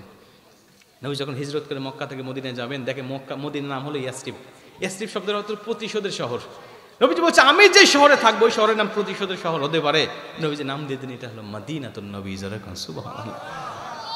নবীজি সাল্লাল্লাহু আলাইহি ওয়াসাল্লাম সব সময় পরিবর্তন করতেন নিজের মধ্য থেকে, নিজের ঘরের মধ্য থেকে, নিজের পরিবারের মধ্য থেকে। আমরা যখন ওয়াজ শুনি তখন কেন যেন আমাদের মনে হয় যে হুজুর এই কথাটা বলতেছেন মনে হয় আমার জন্য নয়, ওই অমকের জন্য, অমকের মধ্যে এই দোষটা আছে, অমকের জন্য এই দোষটা আছে, এই অমকের জন্য মনে হয় হুজুর এই কথাটা বলতেছে। হুজুরের ওয়াজটা যে আমার জন্য হতে পারে, আল্লাহর বক্তব্যটা যে আমার জন্য, আমাকে ইন্ডিকেট করে যেন আল্লাহ বলতে পারে, এই চিন্তা আমাদের মধ্যে আসেই না। নবীজি যখন কোনো বক্তব্য দিতেন দেখতেন যে এই সমস্যাটা আমার ঘরে আছে কিনা। যখন সুদের হুকুম শুরু হয়ে গেল না, সুদের বিরুদ্ধে যখন আয়াত নাজির হতে লাগলো, নবীজির চাচা আব্বাস রাদিয়াল্লাহু তাআলা, ওই সময় সুদের কিছু ট্রানজাকশন ছিল। রাসূল সাল্লাল্লাহু আলাইহি ওয়াসাল্লাম সর্বপ্রথম তার চাচাকে দিয়ে এই সুদের ট্রানজাকশনগুলোকে তিনি ক্যান্সেল করালেন, বাদ দিলেন। এরপরে নবীজি দীপ্ত কণ্ঠে ঘোষণা করে দিলেন, শোনো, এই সুদ এটা কিন্তু আল্লাহর সাথে যুদ্ধ, আমি নবীর সাথে যুদ্ধের সমপরিমাণ। অতএব খবরদার, সুদ ভিত্তিক অর্থনীতি, সুদ ভিত্তিক অর্থ ব্যবস্থা কিন্তু করা যাবে না। তোমরা যারা সুদ খেয়েছো ছেড়ে দাও, যদি না ছাড়ো আল্লাহর সাথে আর আমার সাথে যুদ্ধের জন্য তোমরা প্রস্তুতি নাও। নবী সাল্লাল্লাহু আলাইহি ওয়াসাল্লাম পরিবর্তন করে নিতেন, ভালোটা খারাপটা ভালো দিয়ে, এবং নিজের পরিবার থেকে তিনি এগুলো শুরু করতেন। আল্লাহ পাক আমাদের সেই তৌফিকটাও দান করুক। জোরে করে আমিন। আরেকটু জোরে করে আমিন। আসেন লাস্ট, নবীজির আরেকটা লাস্ট কথা বলে আমি কোরআনে দিই। আপনারা বিরক্ত হচ্ছেন ভাই, কষ্ট পাচ্ছেন মনে হয়? আচ্ছা, আপনারা শোনেন, একটু মনোযোগ দিয়ে শোনেন, আপনারা কিছু নিয়ে যেতে পারবেন। নবীজির আরেকটা গুণ ছিল, যখন যে কথা বলতেন খুব চিন্তা ভাবনা করে বলতেন, খুব চিন্তা ভাবনা, মানে কথা বলার আগে শতবার ভাবতেন যে এই কথাটা বলার পরে কি হবে, এই কথাটা বলে কোনো ভুল হওয়ার সম্ভাবনা আছে কিনা। আলী রাদিয়াল্লাহু তাআলা বলে, শোনো, তোমার একটা কথা তোমাকে জান্নাতে নিয়ে যেতে পারে, একটা কথা তোমাকে জাহান্নামে নিয়ে যেতে পারে। কথা বলতে খুবই সাবধান, খুবই হুঁশিয়ার। নবীজি চিন্তা ভাবনা করে কথা বলেছেন বিধায় আজও পৃথিবীতে, গোটা পৃথিবীর বিজ্ঞানীরা, নাস্তিকেরা নবীজির হাদিসে দূরবীক্ষণ যন্ত্র দিয়েও একটা ভুল ধরতে পারে না। এই জন্য সুবহানাল্লাহ, ভুল কিন্তু ধরতে চাইছে ভাই, ভুল ধরতে চাইছে, কোরআনের ভুল ধরতে চাইছে, পারে নাই, 100% ব্যর্থ। এরপর চিন্তা করছেন হাদিসের ভুল ধরি। হাদিস তো একটা মানুষ বলেছে, কোন মানুষ? মরুভূমির প্রান্তরে জন্ম নেওয়া একজন ব্যক্তি, যার কোনো ডাক্তারি ডিগ্রি ছিল না, MBBS, FCPS, FRCS এর কোনো ডিগ্রি ছিল না। ওই নবীর জবান দিয়ে মিথ্যা কথা বা কোনো ভুল তথ্য, মিস ইনফরমেশন বের হওয়াটা স্বাভাবিক। তারা গবেষণা করতে লাগলেন, কিন্তু গবেষণা করে দেখে মিস ইনফরমেশন এটা আবার কি জিনিস। নবীজি যা বলেছে 1450 বছর আগে, আমরা কোটি কোটি টাকা খরচ করে, যন্ত্রপাতি দিয়ে, আমরা একটা পরীক্ষা নিরীক্ষা করে, ডাক্তার ডিগ্রি নিয়ে আমরা পরীক্ষা করে মাত্র 2, 4, 5 বছর আগে এটা জেনেছি। সুবহানাল্লাহ বলেন। আর নবীজি জেনেছে 1450 বছর আগে। মাইকেল বেনিংজার নামক একজন বিজ্ঞানী 2013 সালে কালেমা পড়ে মুসলমান হয়েছেন। ওনার রিসার্চের বিষয় ছিল যে মানুষ হাসি দেওয়ার পরে কেন আল্লাহকে ধন্যবাদ দেয়। মানুষ হাসি দেওয়ার পরে কেন শুকরিয়া করে? ইদা আতাসা আহাদুকুম ফালিয়াকুল আলহামদুলিল্লাহ, এই হাদিসটা আমরা সবাই জানি, আরবি না জানলেও বাংলা জানি, যে হাসি দেওয়ার পরে আলহামদুলিল্লাহ বলে আল্লাহর শুকরিয়া আদায় করতে হয়। জানি না আমরা? জানি। মাইকেল বেনিংজার বলছে, আচ্ছা হাসি দেওয়ার সাথে রবকে ধন্যবাদ দেওয়ার কি সম্পর্ক আছে? নবীজি মনে হয় এই কথাটা বলতে গিয়ে একটু মিস ইনফরমেশন দিয়ে ফেলেছে। হাসি দিতেই পারে একজন মানুষ, তো রবকে ধন্যবাদ দিতে হবে কেন? রবের শুকরিয়া আদায় করতে হবে কেন? তো উনি এইটা নিয়ে গবেষণা করেছেন। গবেষণার বয়স ছিল, সময় ছিল, ডিউরেশন ছিল 3 বছর। 3 বছর তিনি এক হাদিসের পিছনে সময় লাগাইছেন। উনি 3 বছর পরে এই হাদিসের রেজাল্ট পাওয়ার পরে উনি মুসলমান হওয়ার জন্য সম্পূর্ণ প্রস্তুতি নিয়ে ফেলেছেন। সুবহানাল্লাহ। মুসলমান ভাইরা আমার, উনি যখন মুসলমান হওয়ার জন্য প্রস্তুতি নিয়েছেন, তার বন্ধু বান্ধবীকে ডাক দিয়ে বলেন, শোনো, আমি একজন ইসলাম বিদ্বেষী ছিলাম, মুসলমানদের বিপক্ষে সর্বসময় কথা বলতাম, কোরআনুল কারিমের ভুল ধরার চেষ্টা করতাম, কিন্তু কখনো পারি নাই। এরপরে চিন্তা করলাম হাদিসের ভুল ধরতে পারবো, কিন্তু সেই আশা নিয়ে যখন হাদিস গবেষণা শুরু করে দিয়েছি, বিশ্বাস করো এই হাদিসের মধ্যেও কোথাও কোনো জায়গায় ভুল ধরতে পারি নাই। অবশেষে একটা হাদিস গবেষণা করে আমি 2টা তথ্য পেয়েছি। এই 2টা তথ্য পাওয়ার পরে আমি কালেমা পড়ে মুসলমান হওয়ার জন্য সম্পূর্ণ প্রস্তুতি নিয়ে ফেলেছি। তার বন্ধুরা ডাক দেয়া বলেন, শোনো কি তথ্য পেয়েছো বলো। বলে, তোমাকে এমনি বলতে চাই না, আমি একটা মঞ্চ করতে চাই, সাংবাদিক সম্মেলন করতে চাই, আর সেখানে আমি মানুষগুলোকে প্রকাশ্যে ইসলামের প্রতি, ইসলাম যে সত্য, ইসলাম যে নির্ভুল, কোরআনে যে ভুল নাই, এটার ওপেন চ্যালেঞ্জ ছুড়ে দেব, এবং সবার সামনে আমি ওপেনে কালেমা পড়ে মুসলমান হয়ে যাব। কারণ আমি গোপনে কালেমা পড়ে মুসলিম হলে মানুষেরা আমার বিরুদ্ধে কথা বলবে, আমার বিরুদ্ধে লেখালেখি চলবে। আমি ওপেনে কালেমা পড়ে মুসলমান হব এবং ইসলামে ভুল নাই এটা আমি ওপেন চ্যালেঞ্জ করব। এই সাংবাদিক সম্মেলন করে মুসলিম হয়ে যেতে চাই। বন্ধুরা বললেন, এটা তো ভালো কথা, ঠিক আছে তুমি মুসলমান হও, তাতে কোনো সন্দেহ নাই, সমস্যা নেই, আমরাও তোমার চ্যালেঞ্জের মোকাবেলা করার জন্য প্রস্তুত রয়েছি। এরে মুসলমান বন্ধু আমার, যে কথা সেই কাজ। সাংবাদিক সম্মেলন করলেন, তার পরিচিত বিজ্ঞানীদেরকে ডাক দিলেন এবং ডাক দিয়া বলেন, রে জাতির লোকেরা, আমি মুসলিমদের বেশ কিছু বিষয় নিয়ে গবেষণা করেছি। গবেষণা করে আমি বুঝতে পেরেছি ইসলাম ধর্মটা সত্য ধর্ম এবং আমি কালেমা পড়ে মুসলমান হয়ে যেতে চাচ্ছি। একজন বিজ্ঞানী ডাক দেয়া বলে, শোনো, তুমি কালেমা পড়ে মুসলমান হও, এতে আমরা বাধা দিব না, কিন্তু ইসলাম নির্ভুল, ইসলামে কোনো ভুল নাই, কোরআনে কোনো ভুল নাই, এমন কথা তুমি বলতে পারো না। কারণ তুমি যদি আমাকে সময় দাও, আমি কোরআনের ভুল তোমাকে ধরায় দেব। বিজ্ঞানী ডাক দেয়া বলছে, মাইকেল বেনিংজার, শোনো, তুমি কালেমার ভুল, ইসলামের ভুল, কোরআনের ভুল, কোথাও যদি একটা ভুল ধরা দিতে পারো, আমি কথা দিলাম তোমাকে, আজকে যে কালেমা পড়ে মুসলমান হয়ে গেলাম, তুমি ইসলামের একটা ভুল দেখা দিলে, আমি আবার সেই কালেমা ছেড়ে দিয়ে তোমার ধর্ম গ্রহণ করব। জোরে কোন আল্লাহু আকবার। উনি জানে আমি পারি নাই কোরআনে ভুল ধরার জন্য, আমার দাদা, আমার 14 পুরুষ পারে নাই কোরআনে ভুল ধরার জন্য, অতএব তোমার মতো চুনিপুঠি ব্যক্তি, বিজ্ঞানীও পারবে না কোরআনে ভুল ধরার জন্য। কোরআনে ভুল আছে? কোরআনে কোনো সন্দেহ আছে? নাই তো আপনারা বলেন, কিন্তু আসলে কি কখনো চিন্তা ভাবনা করে দেখেছেন আসলেই ভুল আছে কিনা? আমি একটা অনেকদিন আগে হবে একটা পত্রিকা, হঠাৎ একটা আর্টিকেল আমার সামনে আসলো যে কোনো এক সময় একটা প্রতিযোগিতার আয়োজন করা হয়েছিল যে যদি কোনো ব্যক্তি কোরআনের একটা ভুল ধরা দিতে পারে, ওর গাড়ি লাগে, নারী লাগে, বাড়ি লাগে, সয় সম্পত্তি যা লাগে সব দেওয়া হবে। একাধিক ভুল নয়, স্লোগান ছিল যে একটা ভুল যদি কেউ ধরা দিতে পারে।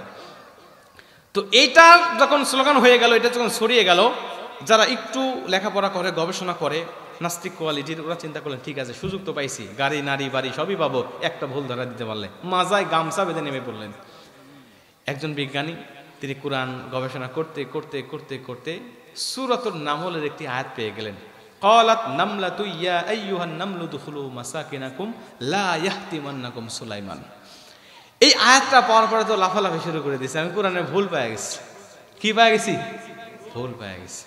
বিজ্ঞানীকে ডাক দিয়ে বলতেছেন, লিডার, আমার পুরস্কার আমাকে বোঝায় দেন। কি? আমি কোরআনে ভুল পাইছি। কোন ভুল?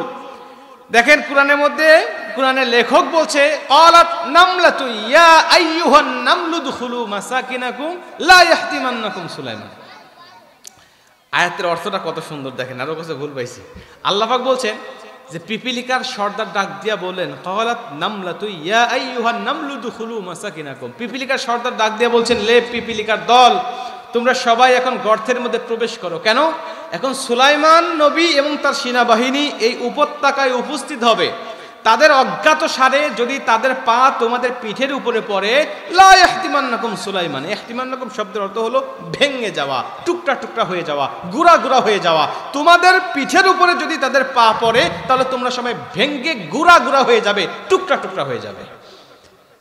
তো বিজ্ঞান বলছে দেখো, একটা পিপিলিকা, আমরা জানি প্রতিটা প্রাণীর ভিতরে 80%, 70 থেকে 80% শুধু পানি থাকে। মানে প্রতিটা সৃষ্টি হলো নরম, এটা যদি পা পড়ে এটা গলে যাবে, এটা থেতো হয়ে যাবে, কিন্তু এটা গুড়া গুড়া হবে না, এটা টুকরা টুকরা হবে না। অথচ কোরআন বলছে যে এটা টুকরা টুকরা হয়ে যাবে। তার মানে শব্দগতভাবে, ব্যাকরণগতভাবে কোরআনের লেখক এখানে মারাত্মক ভুল করেছে। নাউজুবিল্লাহ, আউজুবিল্লাহ, কিছু একটা বলেন তো। স্বাভাবিক দৃষ্টি থেকে ওনার কাছে মনে হয়েছে এটা ভুল। বিজ্ঞান বলছে, লিডার বলছে দেখো, তোমার মতের সাথে আমি সম্পূর্ণ একমত হতে পারি না যতক্ষণ না পর্যন্ত এটা মুসলিম কোনো বিজ্ঞানীদের কাছ থেকে আমি পরিষ্কার না হব। কারণ ইতিপূর্বে যতগুলো সন্দেহ হয়েছে প্রত্যেকটা মুসলিম বিজ্ঞানী এত সুন্দর সমাধান দিয়েছে যে সমাধান পাওয়ার পরে মনে হয়েছে না আমারটাই ভুল, ওদেরটাই সঠিক। তো এইটারও কোনো না কোনো ব্যাখ্যা থাকতে পারে। আগে দেখি না কোনো মুসলিমকে চ্যালেঞ্জ করে সে উত্তরটা দিতে পারে কিনা, যদি পারে তো দিল, না পারলে তুমি তোমার পুরস্কারটা বুঝায় নিও। মুসলিম বিজ্ঞানী তৎকালীন আরব বিশ্বের ডক্টর তোহা ইব্রাহিমকে খবর দেওয়া হলো, আসো উত্তরটা দাও, তোমার রব কেন এখানে ইহতিমান্নাকুম শব্দ ব্যবহার করে পিপিলিকাকে ভেঙে যাওয়ার কথা বলেছেন। উনি সে ডাক দিয়ে বলছেন, আচ্ছা আপনারা কি পিপিলিকার দেহ নিয়ে কখনো গবেষণা করেছেন? কয় না, করি নেই। গবেষণা না করে ভূত ধরে বসে আছেন, গবেষণা করলে কি করতেন? উনি বলছেন অস্ট্রেলিয়া বিশ্ববিদ্যালয়ের প্রাণী বিভাগের অধ্যাপকের একটি লেখা শুধুমাত্র পিপিলিকার দেহ নিয়ে। ওই পিপিলিকার দেহ নিয়ে উনি যে তথ্যটা দিয়েছে, আমি সেই তথ্য থেকে তোমাকে বলছি। ওই তথ্যটা দেওয়ার আগে উনি খ্রিস্টান ছিল, তোমাদের ধর্মের অনুসারী ছিল। উনি কি তথ্যটা দিয়েছে তুমি শোনো। উনি বলেছে পিপিলিকা পৃথিবীতে মহান সৃষ্টিকর্তা যত সৃষ্টি করেছে তার মধ্যে পিপিলিকা হলো সম্পূর্ণ ব্যতিক্রমী একটা সৃষ্টি, যার শরীরের প্রায় 75% গ্লাস ফাইবার তথা কাঁচ দিয়ে আল্লাহ তৈরি করেছেন। এবং তুমি শুনলে আরো আশ্চর্য হবে যে পিপিলিকার বাহিরের যে আবরণটা, আমাদের বাহিরের আবরণটা হলো চামড়া, এটা নরম, এটা কখনো ভাঙবে না, এই চামড়াটা গলে যাবে, থেতো হয়ে যাবে। কিন্তু বিজ্ঞান বলছে যে পিপিলিকার বাহ্যিক যে আবরণটা, আপনি মাইক্রোস্কোপ দিয়ে পিপিলিকাকে জুম করে দেখবেন, ওনারা বলছেন যে পুরা বাহিরের আবরণটা কোনো চামড়া নয়, এটা কোনো নরম অংশ নয়, বরং এটা 100% গ্লাস ফাইবার দিয়ে আল্লাহ পাক আবরণটা দিয়ে মুড়িয়ে রেখেছেন। এখন তুমি বলো, কোনো কাঁচের উপরে, গ্লাসের উপরে পা দিলে ওটা গলে যায় নাকি ভেঙে যায়? বিজ্ঞানীদের তো মাথা খারাপ হয়ে গেছে। বলো কি সত্যি কি তাই? হ্যাঁ, তুমি পিপিলিকাকে নিয়ে গবেষণা করে দেখো। বলে গবেষণার দরকার নাই, তথ্যটা সত্য হওয়ার সম্ভাবনা আমার কাছেও শতভাগ মনে হয়। উনি ডাক দিয়া বলছেন, শোনো, পৃথিবীতে যতবার কোরআনে ভুল ধরতে গিয়েছি ততবারই এক একটা আঘাত আমি অন্তরে পেয়েছি। শোনো, এইবারের আঘাতটা সবচেয়ে বড় আঘাত, যে আল্লাহ একটা পিপিলিকাকে সম্বন্ধে কথা বলতে গিয়ে, একটা পিপিলিকার ব্যক্তিত্ব ব্যাপারে কথা বলতে গিয়ে এত সতর্কতা অবলম্বন করে, তিনি জানে যে পিপিলিকাকে কি দিয়ে তৈরি করেছে, এজন্য গলে যাওয়ার কথা বলে নাই, থেতো হয়ে যাওয়ার কথা বলে নাই, উনি ভেঙে যাওয়ার কথা বলেছে, টুকরা টুকরা হওয়ার কথা বলেছেন। তার মানে এই পিপিলিকাকে সৃষ্টি করেছেন যিনি, মহান রব তিনি, আর মহান রব যিনি এই কোরআন লিখেছেন তিনি। অতএব এই কোরআনের লেখক সত্য লেখক, এই কোরআনের ধর্ম সত্য ধর্ম। ইন্নাদ-দীনা ইনদাল্লাহিল ইসলাম। দেরি নয়, কালেমা পড়ায়া মুসলমান বানায় দাও। পৃথিবীতে যত ব্যক্তি এভাবে ইসলাম ধর্ম ভুল ধরতে গেছে, কোরআনের ভুল ধরতে গেছে, ততবারই তারা নিজেরা আঘাত পেয়ে পেয়ে কোরআনের কাছে ফিরে এসেছে। মুসলমান ভাইরা আমার লক্ষ্য করেন, শুধুমাত্র কোরআনুল কারীম গবেষণা নয়, কোরআন এমন একটি কিতাব, এই কোরআন নিয়ে যারা রিসার্চ করবে, এই কোরআন নিয়ে যারা গবেষণা করবে, শুধু তারাই মুসলিম হবে তা নয়, বরং এই কোরআনুল কারীম কেউ যদি মনোযোগ সহকারে শ্রবণ করতে পারে, সে ব্যক্তিও কালেমা পড়ে মুসলমান হয়ে যাবে। জোরে কোন সুবহানাল্লাহ। আপনি দেখবেন এখন 2024 সালের রিপোর্ট আমার কাছে ছিল যে 2024 সালে প্রতিদিনে 8,500 মানুষ প্রতিদিন মুসলমান হয়েছে। সুবহানাল্লাহ বললেন না? 25 সালে কমবে না, বরং আরো বাড়বে। তো এত মানুষ যে মুসলিম হচ্ছে না, এদের মধ্যে হিউজ পরিমাণ মেজরিটি পার্সেন্ট মানুষ মুসলিম হচ্ছে শুধুমাত্র কোরআনের তেলাওয়াত শুনে, শুধু কোরআনের তেলাওয়াত শুনে। আপনি অবাক হবেন, একটা তথ্য দেই। কওমি অঙ্গনে একটি কিতাব পড়ানো হয়, সফর নামে ইবনে বতুতা, লেখক হল আল্লামা ইবনে বতুতা রাহমাতুল্লাহ আলাইহি। এই কিতাবের মধ্যে একটা ঘটনা আসছে যে শুধু কুরআনুল কারীমের একটা আয়াতের পাওয়ার দেখে, ক্ষমতা দেখে পৃথিবীতে এমন একটা দেশ আছে যে দেশের পুরা দেশের মানুষেরা 100% কালেমা পড়ে মুসলমান হয়ে গেছে। এখনো সেই দেশে 100% মুসলমান বসবাস করে। বলতে পারেন সেই দেশটা কোনটা? মালদ্বীপ। কোন দ্বীপ? মালদ্বীপ। এখন 100% মুসলমান বসবাস করে। ওখানে কোনো খ্রিস্টান নাই, হিন্দু নাই, বৌদ্ধ নাই, সবাই মুসলিম। কিন্তু 1200 খ্রিস্টাব্দের আগে মালদ্বীপে মুসলমান বলে কোনো ধর্ম আছে এটা তারা জানতোই না। 1200 খ্রিস্টাব্দের আগে, মাত্র কয়েকশো বছর আগে জানতো না যে ইসলাম ধর্ম বলে কোনো ধর্ম আছে। অথচ 1200 খ্রিস্টাব্দের পরে কি এমন ঘটনা ঘটলো, কি এমন কোরআনের মুআজিজা তারা দেখলো, রাষ্ট্রীয়ভাবে ঘোষণা হয়ে গেল, সত্য ধর্ম যদি গ্রহণ করতে চাও তাহলে তোমরা কালেমা পড়ে মুসলমান হয়ে যাও। একটা কোরআনের আয়াত।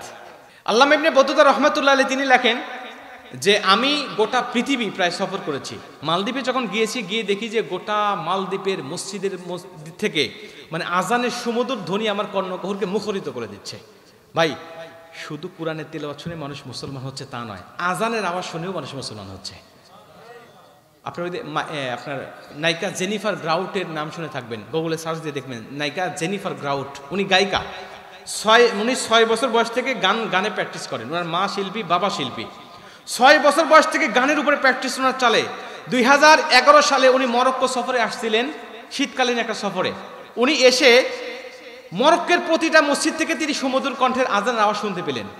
শোনার পরে উনি বলতেছেন, আচ্ছা আমি কি গান গাইতাম এতদিন, 6 বছর বয়স থেকে কি গান গাইতাম, এই গান শুনে যুবকেরা পাগল। আর এই গান আমাকে কখনো পাগল করতে পারে নাই, এই গান আমাকে কখনো মুগ্ধ করতে পারে নাই, কিন্তু এই মরক্কোর প্রতিটা মসজিদ থেকে কি গান গাওয়া হচ্ছে যেই গান আমাকে ব্যাকুল করে দিচ্ছে। উনি ধর্ম সম্বন্ধে জানতে চাইলেন, এই আজান সম্বন্ধে, গান সম্বন্ধে জানতে চাইলেন। মানুষ ডাক দেখে এটা গান না, এটা আজান, প্রতিদিন 5 বার আজান দেওয়া হয়। উনি বসে ধর্ম সম্বন্ধে জানতে চাই। উনি জেনে বুঝে 2013 সালে কালেমা পড়ে মুসলমান হয়ে গেছেন। উনার তেলাওয়াত এখন ফেসবুকে, ইউটিউবে পাওয়া যায়, জেনিফার গ্রাউট। তো এইভাবে মানুষ মুসলমান হচ্ছে। ইবনে বতুতা রহমাতুল্লাহ বলে, আজান শোনার পরে আমি মুরব্বীদেরকে ডাক দিয়ে বললাম, বাজান ইসলাম পাইলেন কেমন করে? মালদ্বীপে কোনো নবী আসে নাই, মালদ্বীপে কোনো সাহাবী আসে নাই, মালদ্বীপে বড় কোনো আল্লাহর ওলিও আসে নাই, তা আপনারা ইসলাম পাইলেন কেমন করে? তো বলছে, ইসলাম পাইছি শুধুমাত্র কুরআনুল কারীমের একটা হাফেজের একটা তেলাওয়াতের মাধ্যমে, একটা আয়াতের ক্ষমতার মাধ্যমে। তখন বলছেন, আমাকে বলতে হয়, আমাকে বলো, আমি একটু আমার সফরনামার মধ্যে একটু লিখতে চাই। ওনারা বলতে লাগলেন, উনি লিখতে লাগলেন। বলছেন, আমাদের মালদ্বীপের এই কিনারা দিয়ে একটা ছোট্ট কোরআনের হাফেজ যাচ্ছিল মক্কাতুল মুআজ্জামে হজ করার জন্য। নাবিকদের একটি নৌকায়, ব্যবসায়িকদের একটা নৌকা ভেসে যাচ্ছিল। এই ছাত্র যখন মাদ্রাসায় ছিল, মাথা খুব বেশি একটা ভালো ছিল না। আল্লাহর কাছে নিয়ত করেছিল, আল্লাহ যদি কোরআন 30 পারা সিনার মধ্যে ধারণ করতে পারি তাহলে নিজে পায়ে হেঁটে হেঁটে হলেও মক্কাতুল মুআজ্জামে হজ করার জন্য রওনা হব। 8 থেকে 10 বছর তার বয়স। নাম হলো হাফেজ আবুল বারাকাত। এই হাফেজ আবুল বারাকাত এই নিয়তটা করেছে, আল্লাহর কাছে নেক নিয়ত করে, নেক কাজের উসিলা দিয়ে দোয়া করলে আল্লাহ তার দোয়াটা কবুল করে। আল্লাহ দোয়া কবুল করে ফেললেন। অল্প দিনের মধ্যে হাফেজ হয়ে গেল। হুজুররা মাথায় পাগড়ি পরা দিয়েছে, পাগড়ি নিয়ে এক দৌড় বাড়িতে।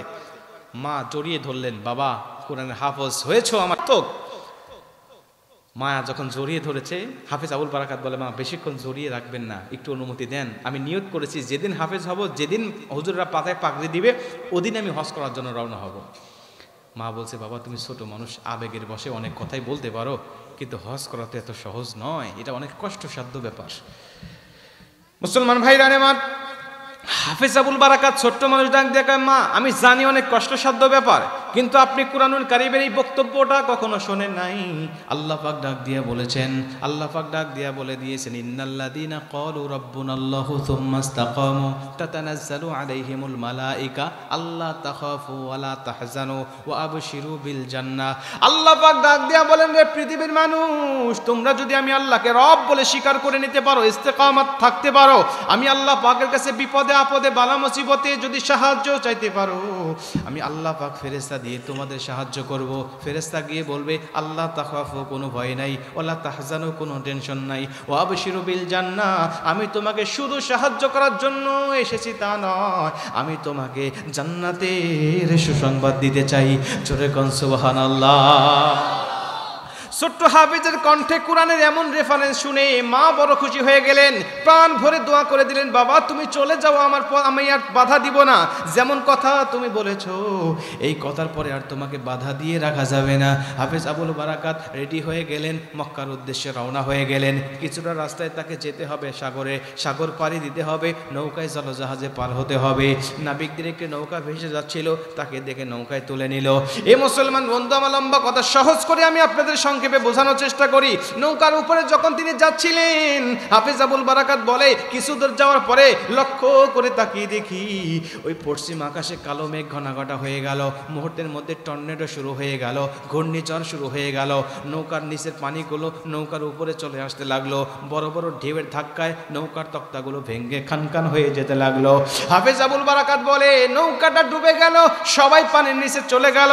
আমি ছোট মানুষ, সাঁতার জানি না ভালো করে, আমিও একবার পানির নিচে ডুবে যাই, আবার পানির উপরে ভেসে উঠি, আল্লাহকে ডাক দিয়া বলি, আমার আল্লাহ তুমি আমাকে রক্ষা করো, তুমি আমাকে হেফাজত করো। মায়ের কাছ থেকে দোয়া নিয়ে এসেছি হজ করার জন্য, আল্লাহ তুমি যদি চাও কোরআনের হাফেজকে পানির নিচে মাছের খাদ্য বানাবে, আল্লাহ আমি পারবো না নিজেকে রক্ষা করতে, কিন্তু তুমি যদি চাও আমাকে হজ করাতে, তুমি যদি চাও সেই পর্যন্ত আমাকে হায়াত দিতে, আল্লাহ কেউ তোমাকে বাধা দিতে পারবে না। আল্লাহ তোমার কাছে শুধু আমার আরজি, তুমি আমাকে হাজিনা বানাইয়া আমার কাছে মালাকুল মউত আজরাইল পাঠায়ো না। জোরে কোন সুবহানাল্লাহ। আল্লাহর কাছে দোয়া করলে আল্লাহ কবুল করে, সাহায্য চাইলে ফেরেশতা দিয়ে সাহায্য করে। আল্লাহ তাখাফু ওয়ালা তাহজানু, তাকে সান্ত্বনা দেয়, ভয় নাই, টেনশন নাই। আল্লাহ নৌকার তক্তার উপরে ভাসাইয়া ঢেউয়ের ধাক্কা দিয়ে কিনারায় তাকে পৌঁছায় দিলেন। যেই দ্বীপে পৌঁছালেন ওই দ্বীপটার নামই হলো মালদ্বীপ। হাফেজ আবুল বারাকাত মালদ্বীপে ওঠার পরে তিনি আল্লাহ পাকের শুকরিয়া স্বরূপ 2 রাকাত নামাজ পড়ে নিলেন। মুমিনের চরিত্র হলো মুমিন বিপদে পড়লেও আল্লাহকে ডাকে, বিপদ কেটে গেলেও আল্লাহকে ডাকে, ঠিক কিনা বলেন? আর মুনাফিকের চরিত্র হলো বিপদে পড়লে আল্লাহকে ডাকে, কিন্তু বিপদ কেটে গেলে আল্লাহকে ভুলে যায়, আছে না নাই? অনেক ছাত্র ভাইরা দেখবেন পড়ালেখার সময়, পরীক্ষার সময়, পরীক্ষা চলাকালীন সময়, রেজাল্ট পাওয়ার আগ পর্যন্ত নামাজ কালাম একেবারে 5 ওয়াক্ত চলতে থাকে, রেজাল্ট প্রকাশ হয়ে গেলে মসজিদকে ভুলে যায়, আছে না নাই? অনেক মেয়ের বাবা মাও দেখবেন এইভাবে নামাজ কালাম শুরু করে মেয়ের বিবাহের আগ পর্যন্ত, মেয়ের বিবাহ হয়ে গেছে নামাজ কালাম ভুলে গিয়েছে। এগুলো মুমিনের চরিত্র নয়। মুমিন সুখে থাকলেও আল্লাহকে ডাকবে, দুঃখে থাকলে আল্লাহকে ডাকতে থাকবে, সুখে থাকলে আল্লাহর শুকরিয়া আদায় করবে। হাফেজ আবুল বারাকাত তিনি আল্লাহ পাকের শুকরিয়া আদায় করলেন, আল্লাহ আমার চোখের সামনে কত ব্যক্তি পানি খেয়ে খেয়ে দুনিয়ার থেকে বিদায় নিয়ে চলে গেল, আর তুমি আমাকে কিনারায় পৌঁছায়া দিলে। দ্বীপের মধ্য থেকে হেঁটে হেঁটে সামনের দিকে রওনা হচ্ছিলেন, কোথাও কোনো জায়গায় কোনো বাড়ি ঘর দেখা যায় কিনা। সামনে রওনা হয়ে তাকিয়ে দেখেন ছোট্ট একটা খেজুর পাতার ছাউনি দিয়ে ঘেরা একটা ঝুপড়ি ঘর দেখা যায়। উনি ওই ঝুপড়ি ঘরের বাহির থেকে ডাক দিলেন। তিনি সর্বপ্রথম সালাম দিলেন, সালামের জবাব আসে না। আবারও সালাম দিলেন, সালামের জবাব আসে না। জবাব আসবে কেমন করে? সালাম কি জিনিস তখন পর্যন্ত মালদ্বীপের কোনো মানুষ জানতো না। সালাম কি, ইসলাম কি, ধর্ম কি, কোরআন কি, এগুলো তারা কখনোই জানতো না। কিন্তু হাফেজ আবুল বারাকাত সালাম দিলেন, কারণ আল্লাহ পাক সালামের কথা কোরআনের মধ্যে বলে দিয়েছেন। আল্লাহ বলেন, ইয়া আইয়ুহাল্লাযীনা আমানু লা তাদখুলু বুয়ুতান গায়রা বুয়ুতিকুম হাত্তা তাস্তানিসু ওয়া তুসাল্লিমু আলা আহলিহা। জোরে কোন আল্লাহু আকবার। আল্লাহ বলছেন নিজের ঘর ব্যতীত অন্য ঘরে যখন তুমি প্রবেশ করবে, সালাম না দিয়ে কখনো প্রবেশ করবে না, অনুমতি না নিয়ে কখনো প্রবেশ করবে না। তার মানে বোঝা গেল কারো ঘরে ঢুকতে হলে সালাম দিতে হয়, অনুমতি নিতে হয়, না হলে সেই ঘরে ঢোকা যায় না। হাফেজ আবুল বারাকাত পরপর 3 বার সালাম দিলেন, জবাব আসে না। এরপরে তিনি নিজস্ব ভাষায় ডাকা শুরু করলেন। একজন বুড়ি মহিলা হাতে হারিকেন নিয়ে, লাঠি নিয়ে একটু আস্তে আস্তে হেঁটে তার সামনে চলে আসলেন। হাফেজ আবুল বারাকাতকে ডাক দিয়ে কয়, হাফেজ আবুল বারাকাত কি হয়েছে তুমি বলো তো দেখি। উনি বললেন, আমি এইভাবে বিপদের সম্মুখীন হয়েছি। আমি কোরআনের হাফেজ, 30 পারা কোরআন আমার সিনার ভিতরে, যাচ্ছিলাম মক্কাতুল মুআজ্জামায় হজ করার জন্য। প্রতিমধ্যে নৌকা ডুবে গেল, আপনার বাসায় এসে রাত্রিটা থাকতে চাই, আগামীকাল সকালবেলায় চলে যাব। হাফেজ আবুল বারাকাতের কথা শুনে বুড়ি মহিলা ডাক দিয়ে কয়, বাবা তুমি কোরআনের হাফেজ, কোরআন কি হাফেজ কি কখনো শুনি নাই। মক্কায় যাচ্ছিলা হজ করার জন্য, এটাও কখনো বুঝি নাই, কিন্তু তুমি বিপদে পড়েছো এটা বুঝতে পেরেছি। বাবা থাকতে চাও একদিন, আমি থাকতে দেব, কোনো আপত্তি নাই।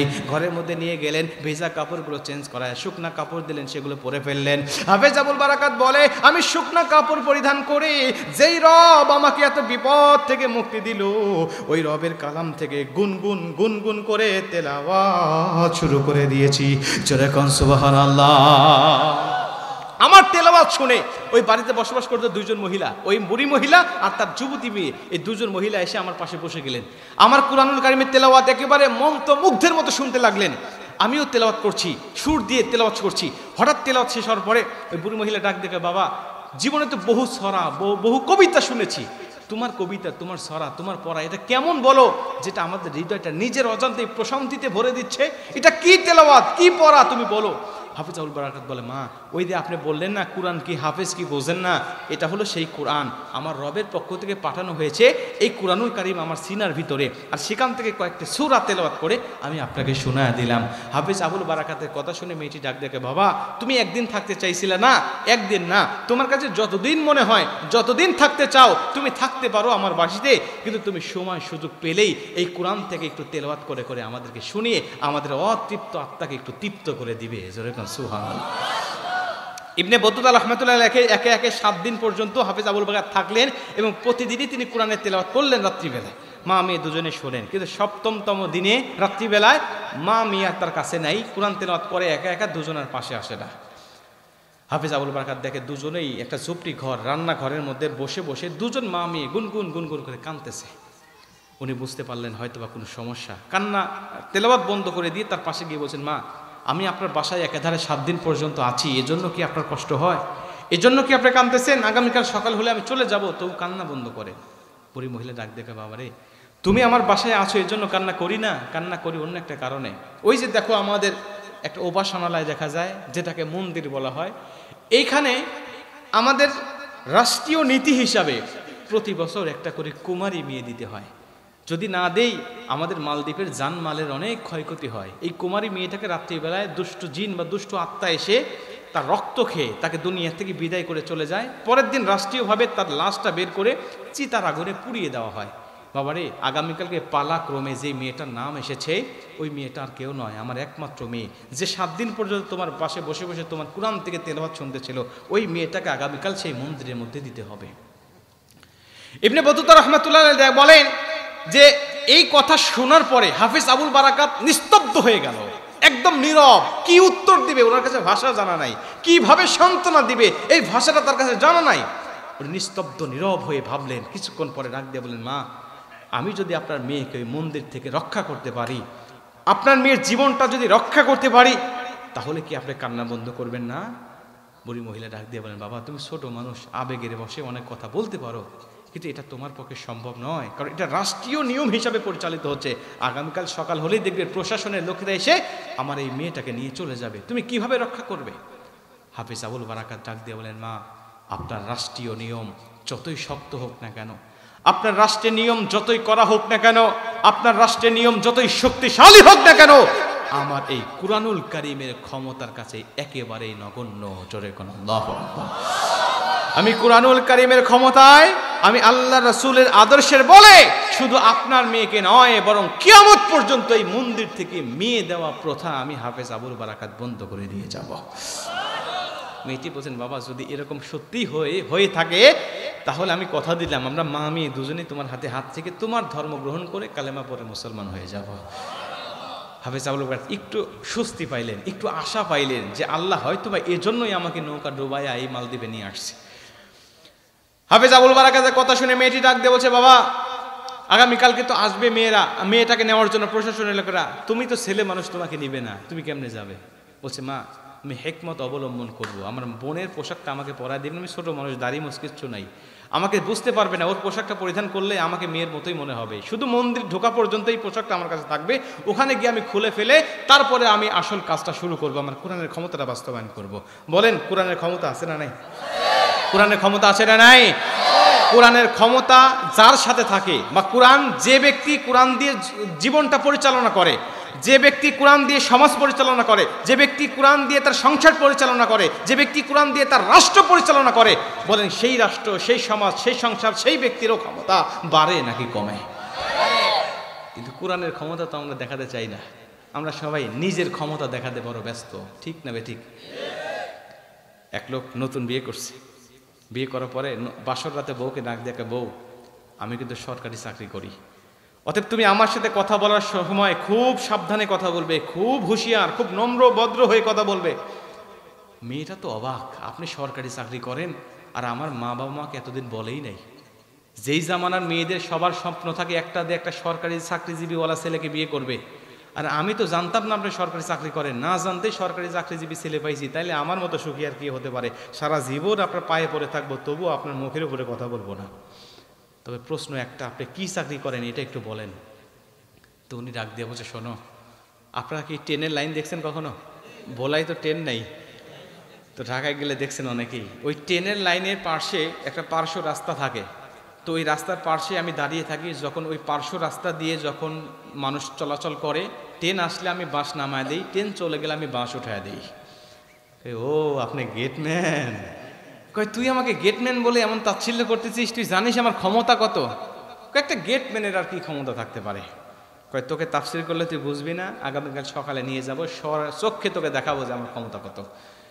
সকালবেলা নতুন বউ কুয়াশার সকালে ট্রেনে হিসড়ে নিয়ে গেছে, চল তোকে ক্ষমতা দেখাবো। নিয়ে গেছে, ট্রেন আসতে এখন অনেক দেরি আছে, ও বাস নামায় দিয়ে বসে আছে।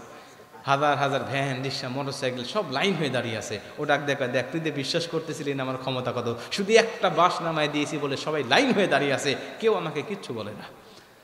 কেউ, আসলেই তো আপনার অনেক ক্ষমতা। আর কি ক্ষমতা আছে? আরো ক্ষমতা আছে। বাস উঠায় দিছে, ট্রেন আসতেছে। রাস্তার মাঝখানে দাঁড়িয়ে ওদের কাছে একটা সিগন্যালের পতাকা থাকে, লাল পতাকা, ওই পতাকে একদম লাইনের মাঝখানে এসে বারবার সিগন্যাল দিছে ট্রেনের ড্রাইভারকে। ট্রেনের ড্রাইভার চিন্তা করলেন হয়তো বা লাইন টাইনে সমস্যা থাকতে পারে, লাইন কাটা থাকতে পারে, যে পরিমাণে হরতাল লকডাউন শুরু হয়েছে, তো লাইনে সমস্যা থাকতে পারে। ট্রেনটা আস্তে করে থামায় দিয়ে নেমে আসছে। ড্রাইভার নেমে এসে ডাক দেখা, ভাই কোনো সমস্যা? কেন ভাই, কোনো সমস্যা নাই, আমার বউ বিশ্বাস করতেছিল না আমার ক্ষমতা কত, এজন্য ট্রেন থামায় একটু ক্ষমতা দেখালাম। ট্রেনের ড্রাইভার তো রেগে মেগে মহা আগুন, মিয়া ফাজলামা করো, কত গুরুত্বপূর্ণ মানুষ বসে আছে, বিভিন্ন গন্তব্যে যাবে, আর তুমি তাদেরকে বসায় রেখে বউকে ক্ষমতা দেখাচ্ছ। রেগে গিয়ে দিয়েছে থাপ্পড়। বউ ডাক দেখে, ওগো তুমি একটা বাস নামায় দিলে হাজার হাজার ভ্যান, রিক্সা, মোটরসাইকেল দাঁড়িয়ে থাকে, বুঝলাম। তুমি একটা কাপুরুষা করলে ট্রেনের মধ্যে একটা গুরুত্বপূর্ণ যানবাহন দাঁড়িয়ে যায়, তাও বুঝলাম। এই লোকটা তোমাকে চর মারলো কেন, এটাই তো বুঝলাম না। পাগলি, তুই এটা বুঝলি না? এতক্ষণ আমি দেখালাম আমার ক্ষমতা, আর এখন ও দেখাচ্ছে ওর ক্ষমতা। বিশ্বাস করেন, আজকে আমাদের দেশে ক্ষমতা দেখা দেখি চলছে। যে দল যখন ক্ষমতায় থাকে, ওই দল তখন কোরআনের ক্ষমতা বাদ দিয়ে নিজস্ব ক্ষমতাগুলো আমাদের উপরে বাস্তবায়ন করতে থাকে। এরপরে বিরোধী দল যখন ক্ষমতা যায়, তখনও সে ঠিক একই কায়দায় নিজস্ব মতবাদ, মানব রচিত মতবাদ, নিজস্ব ক্ষমতাগুলো এই জনগণের উপর চাপাতে থাকে। কথা বলেন ঠিক কিনা? কিন্তু নিজস্ব মমতা, নিজস্ব ক্ষমতা, নিজস্ব মমতাবাদ যদি আমরা বাস্তবায়ন না করে এই কুরআনুল কারীমের ক্ষমতা একবার যদি পার্লামেন্টে বাস্তবায়ন করতে পারি, আল্লাহর কসম করে বলতে পারি, আগামীকালকে পূর্ব দিগন্ত থেকে রক্তিম সূর্য উদিত হবে। এটা যেমন মহাসত্য, এই কুরআনের রাজ কায়েম হয়ে গেলে तमाम পৃথিবীর অশান্তির বেড়াজালকে ভেদ করে এই দুনিয়ার জন্য শান্তি ফেরত আসবে। এটাও ঠিক তেমনই যুক্ত। কথা বলেন ঠিক কিনা? কোরআনের ক্ষমতা চালু করেন, এত শান্তিতে থাকবেন যে শান্তি কখনো আপনি কল্পনাও করতে পারেন নাই। কোরআনের ক্ষমতা আছে না নাই? হাফেজ আবুল বারাকাত বলে, কোরআনের ক্ষমতার পাওয়ারে আমি মন্দির থেকে মেয়ে দেওয়া প্রথা বন্ধ করব। বিরক্ত হচ্ছেন আপনারা? কষ্ট পাচ্ছেন আপনারা? শেষ করে দিচ্ছি। হাফেজ আবুল বারাকাত বলে, যে কথা সেই কাজ, আমাকে পোশাক পরিয়ে দেওয়া হলো, আমি ছোট মানুষ, সুন্দর চেহারা, দাড়ি মোছ কিচ্ছু নাই, পোশাক পরেছি তো মেয়ের থেকে আমাকে ভালো দেখা যাচ্ছে। আমি চলে গেছি মন্দিরের ভিতরে। ফজরের পরে আমাকে ঢোকানো হয়েছে, সামনে আছে জহরের নামাজ, আসরের, মাগরিব, এশা, 4 ওয়াক্ত নামাজ আমাকে পড়তে হবে। কিন্তু মন্দিরে ঢুকে দেখি খালি মূর্তি আর মূর্তি, মূর্তি আর মূর্তি দিয়ে ভরা। তো যেই ঘরে মূর্তি থাকে ওই ঘরে নামাজ পড়া যায়? ওই ঘরে কোরআন তেলাওয়াত করলে আল্লাহর দরবারে কবুল হবে? তাসবিহ তাহলিল করলে রহমতে ফেরেশতা আসবে? আল্লাহ না করে ওই ঘরে যদি আপনার মৃত্যু হয়, মৃত্যুর সময় রহমতে ফেরেশতা পাবেন না। আমরা অনেক মাহফিলে গেলে বিভিন্ন ঘরে আমাদেরকে বসতে দেয়। আমি বিশেষ করে আমি নিজে ব্যক্তিগতভাবে আমি খেয়াল করি যে ঘরে কোনো ছবি মূর্তি আছে কিনা। অনেক ঘরে দেখতে পাই, তাদেরকে বলি তারা একটা নামায় রাখে। অনেক মুসলিম এটা জানেই না, আমি দেখেছি অনেক মুসলিম এটা জানেই না যে ছবি মূর্তি ঘরে রাখা যায় না, রাখলে রহমতে ফেরেশতা প্রবেশ করে না, এটা জানেই না। কয়েকদিন আগে একটা ঘরে গেছি, দেখি সুন্দর একটা ছোট বাচ্চার ছবি টানানো আছে। তো বললাম, ভাই আপনার ছেলে নাকি? কয় না, এটা ছেলে না। উনি মনটা খারাপ করে ফেলছে, বলছে হুজুর 11 বছর বিয়ে হয়েছে, এ পর্যন্ত ছেলে সন্তান কিচ্ছু হয় না। তো কবিরাজের কাছে গেছিলাম, ও বলছে যে এই ছেলের সন্তান একটা সুন্দর একটা ছবি ঘরে টানায় রাখবা, স্বামী স্ত্রী দুজনেই সকাল বিকাল ছবির দিকে তাকাবা, তাহলে এরকম একটা সন্তান তোমার হবে। শিরিক। কোন পর্যায়ে গেছে, গুমরাহি কোন পর্যায়ে গেছে চিন্তা করেন। ছবি মূর্তি যাদের ঘরের আছে ভাই, শুধু নিজের ছবি, বাবার ছবি, দাদার ছবি নয়, বরং কোনো জীব জন্তুর ছবিও যদি আপনার ঘরে থাকে, আজকে গিয়ে আগে নামাবেন ওইটা। এই মাহফিল থেকে যাওয়ার পরে প্রথম আমল হবে ঘরে ছবি মূর্তি থাকলে নামিয়ে ফেলবেন। খুব প্রয়োজনীয় হলে সেটা দৃশ্যমান না হয় এমন অবস্থায় ঢেকে রাখবেন, আর যদি প্রয়োজন না হয় তাহলে ছিঁড়ে ফেলে দিবেন। ঠিক আছে তো ইনশাল্লাহ? এটা প্রথম নম্বর আমল হবে আপনাদের। হাফেজ আবুল বারাকাত বলে, আমি ঢোকার পরে ছবি মূর্তি, আমি যখন মূর্তিগুলো দেখতে পাইছি আমি চিন্তা করলাম আমাকে নামাজ পড়তে হবে, মূর্তির সামনে নামাজ পড়লে তো নামাজ হয় না, কি করা যায়? আবার মন্দিরের মধ্যে ঢুকে অন্যের মূর্তি ভাঙার অনুমতিও ইসলাম দেয় না। ইসলাম কত ব্যালেন্সপূর্ণ একটা ধর্ম দেখেন। আপনি অন্যের মূর্তি ভাঙবেন, অন্যের মূর্তিকে গালি দিবেন, আল্লাহ বসে না, দিও না, কারণ সে অজ্ঞাত সারে তোমার ধর্মকে গালি দিবে, তোমার রবকেও সে গালি দিবে। তা হাফেজ আবুল বারাকাত বলে, বহু চিন্তা ভাবনা করতে এখন আমি কি করি। তো হঠাৎ আমার একটা বিষয় মনে হলো, কিরে আমি যে উদ্দেশ্যে প্রবেশ করেছি এই উদ্দেশ্য যদি সফল হয়ে যায় তাহলে তো আগামীকালকে মন্দির থাকতেছে না, এটা ভেঙে মসজিদ তৈরি হবে ইনশাল্লাহ, অতএব মূর্তি ভাঙতে আর আমার কোনো আপত্তি নাই। জোরে কোন সুবহানাল্লাহ। মুসলমান ভাইরা আমার, উনি যেই কথা সেই কাজ, একে একে সব মূর্তিগুলো ভেঙে দিলেন। জোহর আসর মাগরিব ইশা সব ওয়াক্তের নামাজগুলো তিনি সেখানেই আদায় করলেন। আদায় করে তিনি আল্লাহ পাকের কাছে দোয়া করতে লাগলেন, আল্লাহ আমি ছোট মানুষ, 8 থেকে 10 বছর বয়স হবে, আল্লাহ এখনো পর্যন্ত ভালো করে কোনটা ভালো মন্দ কোনটা মন্দ ভালো করে বোঝা শিখি নাই। আল্লাহ ছোট্ট মানুষ, বড় নিয়ত করে ফেলেছিলাম হজ করার জন্য যাব, আল্লাহ রওনা হয়েছিলাম, প্রতিমধ্যে নৌকা ডুবাইয়া তুমি মালদ্বীপের মধ্যে নিয়ে এসেছো। আল্লাহ মা মেয়ের সামনে একটা করে ফেলেছি, আল্লাহ এর পর্যন্ত এই পর্যায়ে আমি মন্দিরের মধ্যে প্রবেশ করেছি, কিন্তু কিভাবে তার মোকাবেলা করতে হয় আমার জানা নাই। আল্লাহ তুমি আমাকে একটা রাস্তা দেখায় দাও। আল্লাহ পাকের কাছে ইস্তেখারা করতে লাগলেন আল্লাহর পরামর্শ পাওয়ার জন্য। এ মুসলমান, আল্লাহর পরামর্শ পাওয়া যায় এটা আমরা অনেক মুসলমান জানি না। কোনো কাজ করার আগে আল্লাহর কাছ থেকে পরামর্শ নিয়ে কাজ করতে হয়, যেটাকে বলা হয় ইস্তেখারা। ইস্তেখারা করে আল্লাহর কাছ থেকে পরামর্শ পাওয়া যায়। আমরা মুসলমান অনেকেই জানি না, বিধায় বন্ধুর কাছে পরামর্শ চাই, বান্ধবীর কাছে পরামর্শ চাই, বিভিন্ন দুনিয়ার ব্যক্তিদের কাছে পরামর্শ চাই, আর ও সুযোগ পেয়ে এমন পরামর্শ দেয়, ওর পরামর্শ নিয়ে ব্যবসা করতে দেরি, ব্যবসার 4 কোণায় 4টা লাল বাতি জ্বলতে দেরি হয় না। কথা কোন ঠিক কিনা? আল্লাহর হাবিব বলেন, শোনো, পরামর্শ যদি নিতে হয় তুমি আল্লাহর কাছ থেকে পরামর্শ নাও, আল্লাহ তোমাকে পরামর্শ দিবে। ব্যবসা করবে, কোন ব্যবসা? আল্লাহর কাছে পরামর্শ চাও। মেয়ের সাথে বিবাহ ঠিক হয়েছে, মেয়েটা তোমার কল্যাণ হবে কিনা, তোমার জীবনের জন্য কল্যাণ হবে কিনা, আল্লাহর কাছে ইস্তেখারা করে নাও, এরপরে বিবাহ করো। তুমি চাকরি করবে, কোন চাকরি করবে, আল্লাহর কাছে পরামর্শ চাও, আল্লাহ তোমাকে পরামর্শ দিয়ে দিবে। মুসলমান বন্ধু আমার, এভাবে পরামর্শ নিয়ে যখন কাজ করবেন আল্লাহ কল্যাণ দিবে। সব ওই কাজের মধ্যে আল্লাহ পাক সফলতা দান করবে। হাফেজ আবুল বারাকাত বলছে, আল্লাহ পরামর্শ দাও কিভাবে তার মোকাবেলা করব। ওই দুষ্ট জিন, ওই দুষ্ট শয়তান, দুষ্ট আত্মা যদি আমার দিকে আসে, আল্লাহ কিভাবে মোকাবেলা করতে হয় আমি জানি না। আল্লাহ পাক তাকে পরামর্শ দিলেন, রে হাফেজ আবুল বারাকাত, কিভাবে মোকাবেলা করবে শোনো। কুরআনুল কারীমের মধ্যে একটা পাওয়ারফুল আয়াত আমি আল্লাহ নাজিল করে দিয়েছি। অনেক মুফাসসিররা বলেছেন, আল্লাহ যদি কোরআন নাজিল না করে শুধু এই একটা আয়াত নাজিল করত, আর এই একটা আয়াতের উপরে যদি মানুষ আমল করত, এই একটা আয়াতই মানুষের হেদায়েতের জন্য যথেষ্ট হয়ে যেত। জোরে কোন সুবহানাল্লাহ। সূরার ব্যাপারেও এসেছেন যে সূরাটাকে আসর বলা হয়, এবং আয়াতের ব্যাপারেও এসেছে আয়াতটাকে আয়াতুল কুরসি বলা হয়। আল্লাহ পাক পরামর্শ দিলেন, হাফেজ আবুল বারাকাত, তোমার উপরে তোমার পায়ের নিচ থেকে এক মুষ্টি বালি নিবে, আয়াতুল কুরসি তেলাওয়াত করবে, এবং ওই দুষ্ট জিন যখন তোমার দিকে আগুয়ান হবে তুমি তার দিকে নিক্ষেপ করবে। নিক্ষেপ করার দায়িত্ব তোমার। আমি আল্লাহ ধ্বংস করার দায়িত্ব নিজের হাতে নিয়ে নিলাম।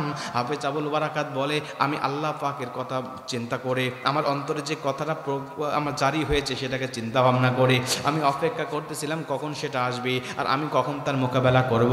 একবার নামাজ পড়ি, একবার কোরআন তেলাওয়াত করি, আবার সাগরের দিকে তাকিয়ে থাকি। এইভাবে যখন চলতেছিল একেবারে তাহাজ্জুদের ওয়াক্তের সময় তাকিয়ে দেখি ওই সাগরের মধ্য দিয়ে একটা আগুনের ফুলকি ভেসে আসতেছে। তারা মানে দুষ্ট জিন হবে, কারণ জিনেরা হলো আগুনের তৈরি। আমি চিন্তা করলাম কি করা যায়, পায়ের তল থেকে মাটি নিলাম, আয়াতুল কুরসি তেলাওয়াত করে সেদিকে নিক্ষেপ করলাম। উনি বলে, আল্লাহর কসম করে বলি, আগুনের কয়লা পানির উপরে ছেড়ে দিলে যেমন নিস্তেজ হয়ে যায়, আমি আয়াতুল কুরসি তেলাওয়াত করে ওই বালিটা নিক্ষেপ করতে দেরি হয়েছে, মুহূর্তের মধ্যেই আল্লাহ পাক তাকে ধ্বংস করতে দেরি করে নাই। জোরে কোন সুবহানাল্লাহ। আয়াতুল কুরসির এত ফজিলত, এত পাওয়ার, আয়াতুল কুরসির এত ক্ষমতা, শুধু আপনাকে আল্লাহ পাক বলেছেন এই আয়াতুল কুরসি পাঠ করলে ফরজ নামাজের পরে তোমাকে জান্নাতে দেওয়া হবে। শুধুমাত্র জান্নাতে পৌঁছায় এই আয়াতুল কুরসি ক্ষান্ত নয়, বরং দুনিয়ার জমিন অনেক দুষ্ট জিন দুষ্ট শয়তানের হাত থেকে বাঁচার জন্য আয়াতুল কুরসি ঢাল হিসাবে কাজ করে। দেখবেন অনেকে সন্তানরা রাত্রিবেলায় কান্নাকাটি করে, ওই সময় যদি আয়াতুল কুরসি পাঠ করে, কুল আসালাসা পাঠ করে আপনি যদি ফু দিতে পারেন, দেখবেন কান্নাকাটি বন্ধ হয়ে যাবে। আপনার উপরে কেউ যদি আক্রমণ করে, এগুলো তেলাওয়াত করলে দুষ্ট শয়তান দুষ্ট জিন দুষ্ট শয়তানের হাত থেকে আল্লাহ আপনাকে হেফাজত করবে। হাফেজ আবুল বারাকাত তাই করলেন, আল্লাহ পাক তাকে হেফাজত করলেন। এবং হাফেজ আবুল বারাকাত ফজরের নামাজ পড়ে ঘুমিয়ে গেলেন। লম্বা কথা সংক্ষেপে করে দেই, ঘুমিয়ে গেলেন। সকালবেলা দেখে তাকে ডাকতেছেন ওই আনসার বাহিনী প্রশাসনের লোকেরা, ডাক দেয়া বলেন, তুমি কে, কোথা থেকে এই মন্দিরের মধ্যে আসলে বলো, গতকালকে যে মেয়েটাকে রেখে গেলাম মেয়েটা কোথায়, তাকে কিভাবে তুমি পালা যেতে সাহায্য করেছো বলো।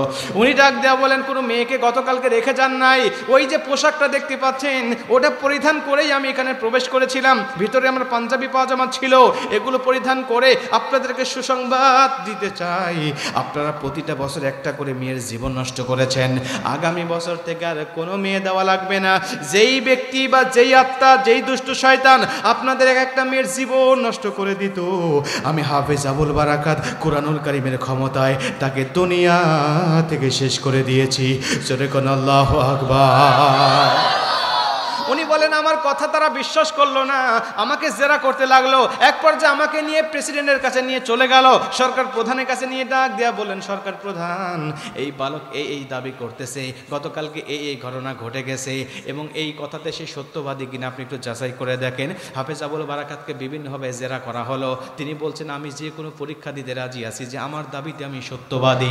উনি বলছে, তোমার দাবিতে সত্যবাদী হলে তোমাকে পুরস্কৃত করা হবে, আর তুমি যে ছল চাতুরির আশ্রয় গ্রহণ করো তাহলে তোমাকে প্রকাশ্যে দিবালোকে ফাঁসির কাস্টে ঝুলিয়ে দুনিয়া থেকে বিদায় করে দেওয়া হবে।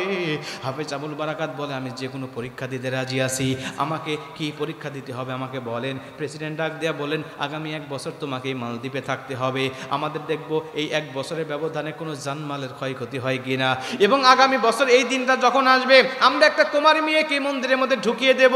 এতদিন পর্যন্ত যত মেয়েকে দিয়েছি কেউ জীবিত বের হতে পারে নাই, আগামী বছর যদি জীবিত কোনো মেয়ে বের হয়ে আসতে পারে তাহলে বুঝে নেব সত্যি তুমি তাকে হত্যা করে ফেলেছো, আর যদি মারা যায় তাহলে বুঝবো তুমি মিথ্যার আশ্রয় নিয়েছো।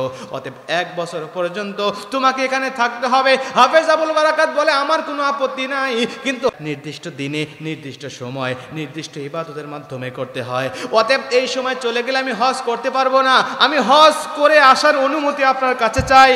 প্রেসিডেন্ট ডাক দিয়া বলে, তোমাকে হজ করতে দিলে তুমি আবার আসবে কি আসবে না এর কি নিশ্চয়তা আছে?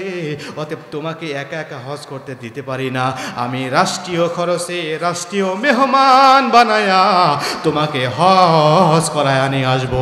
জোরে কোন সুবহানাল্লাহ, আল্লাহু আকবার বলেন।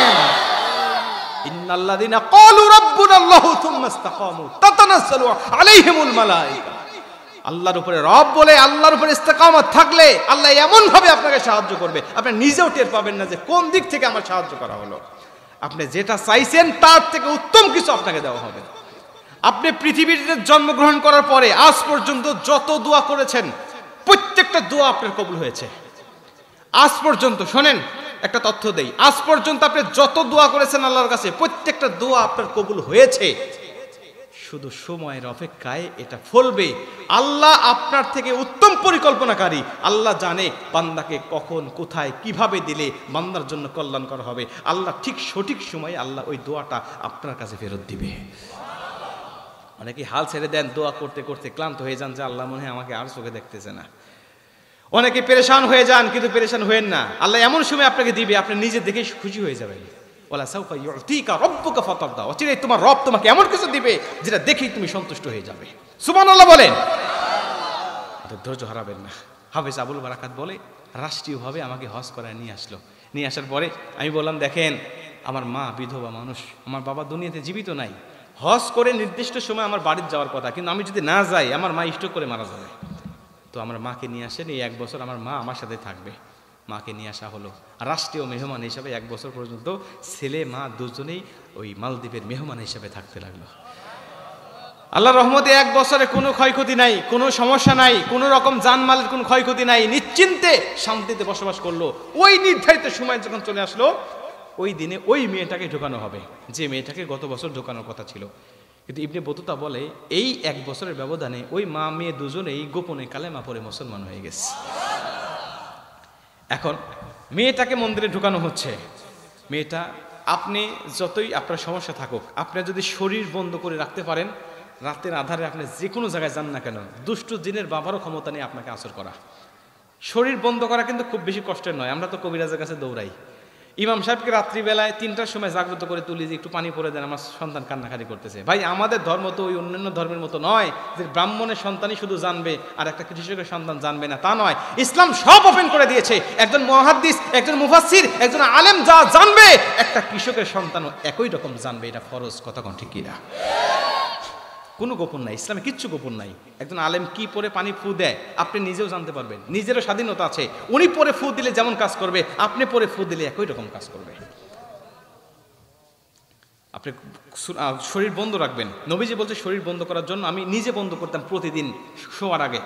বিছানায় গিয়ে নবীজি হাতটাকে প্রশস্ত করতেন, কুল আত-সালাসা পাঠ করতেন, অর্থাৎ 3 কুল, সূরা ইখলাস, সূরা ফালাক, সূরা নাস, এই 3 কুল পাঠ করে হাতে তালুতে ফুঁক দিতেন, পুরো শরীরটাকে মাসাই করে নিতেন। নবীজি বলছে কোনো দুষ্ট জিন আর কখনোই তোমাকে কোনোভাবে তোমার ক্ষতি করতে পারবে না। আপনি এগুলো করেন না।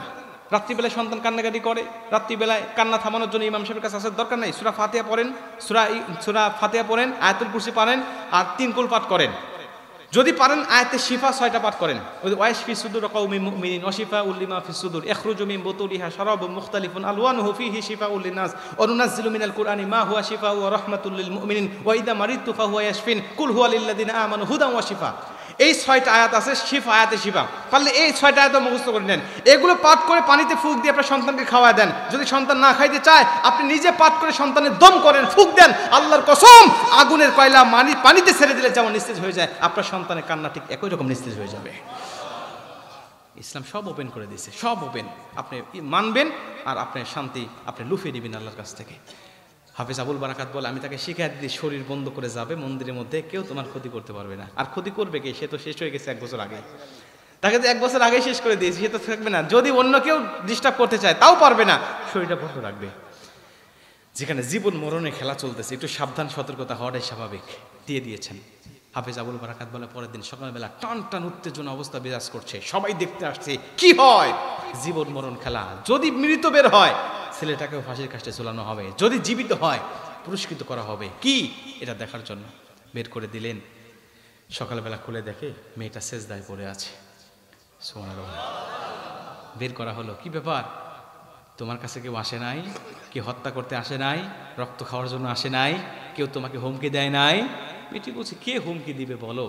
আমি তো আল্লাহ পাকের রহমতে আল্লাহ পাক আমাকে পুরা শরীরটাকে নির্ভয়ে এবং সুস্থ স্বাভাবিকভাবে পুরা রাতটা আমাকে পার করে দিয়েছে। বের করে দিলেন। হাফেজ আবুল বারাকাতকে ডাকা হলো। প্রেসিডেন্ট মুসলিমদের তার এলাকার মানুষগুলোকে ডাকলেন। উনি সব বিবেচনা করে অনেক কথাবার্তা বলার পরে শেষ ঘোষণা দিলেন, শোনো জাতির লোকেরা, দীর্ঘদিন ধরে আমরা একটা একটা করে মেয়ের জীবন নষ্ট করেছি। ওই মেয়ের মা বাবা আত্মীয় স্বজন ভাই বোনদের কি আহাজারি আমরা দেখেছি। মন্দিরে যখন ঢোকানো হতো, এক একজন গলা কাটা মুরগির মতো গড়াগড়ি করে কান্নাকাটি করতো। কিন্তু আমাদের উপায় ছিল না। প্রতিটা বছর একটা করে মেয়ের জীবন নষ্ট করেছি। আমার ধর্ম পারে নাই, তাদের ধর্ম পারে নাই, সেই ধর্ম পারে নাই কোনোভাবেই এই বিপদ থেকে আমাদেরকে মুক্তি দিতে। কিন্তু ইসলাম ধর্ম, সে তার কোরআনুল কারীমের ক্ষমতায় আমাদেরকে সমস্যা থেকে মুক্তি দিয়েছে। আমার কাছে মনে হয়েছে এই 1 বছরের ব্যবধানে আমি ইসলাম নিয়েও গবেষণা করে দেখেছি। আমার কাছে মনে হয়েছে ইসলাম ধর্মটা সঠিক ধর্ম, সত্য ধর্ম, নির্ভুল ধর্ম। অতএব তোমরা কে কি মনে করবে না করবে আমি বলতে পারি না। আজকে আমি ওই বালকের হাতে হাত থেকে কালেমা পড়ে মুসলমান হয়ে যেতে চাই। এবং তোমরা যদি কেউ সত্য ধর্ম গ্রহণ করতে চাও, তাহলে আমার সাথে তোমরাও কালেমা পড়ে মুসলমান হও। ইবনে বতুতা বলে, এই ঘোষণা দেওয়ার পরে প্রথম দিনে 65 লক্ষ হিন্দু কালেমা পড়ে মুসলমান হয়েছে।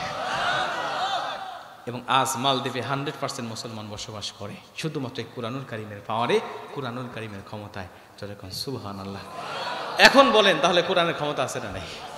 আরেকটা জোরে কোন, কোরআনের ক্ষমতা আছে না নাই? একটা কথা বলতে বলতে বাজারে রেখে আসছিলাম, মনে আছে আপনাদের? হাসি দেওয়ার পরে আলহামদুলিল্লাহ কেন বলা হয়? এটা কি মনে আছে আপনাদের? না নাই, থাক, দরকার নাই। হাসির যে হাদিসটা গবেষণা করতেছিলেন ওনার নাম হলো মাইকেল বেনিংজার। উনি বলছে, আমি যখন ঘোষণা করছি যে তোমরা যদি কেউ আমার চ্যালেঞ্জের মোকাবেলা করতে পারো, তাহলে আমি বলে দিলাম আজকে এই কোরআনের ভুল নেই বলে আমি মুসলমান হচ্ছি, ভুল ধরা দিতে পারলে আমি আবার ব্যাক করব তোমাদের ধর্মে। কারণ উনি জানতো যে কখনো ভুল ধরা সম্ভব নয়।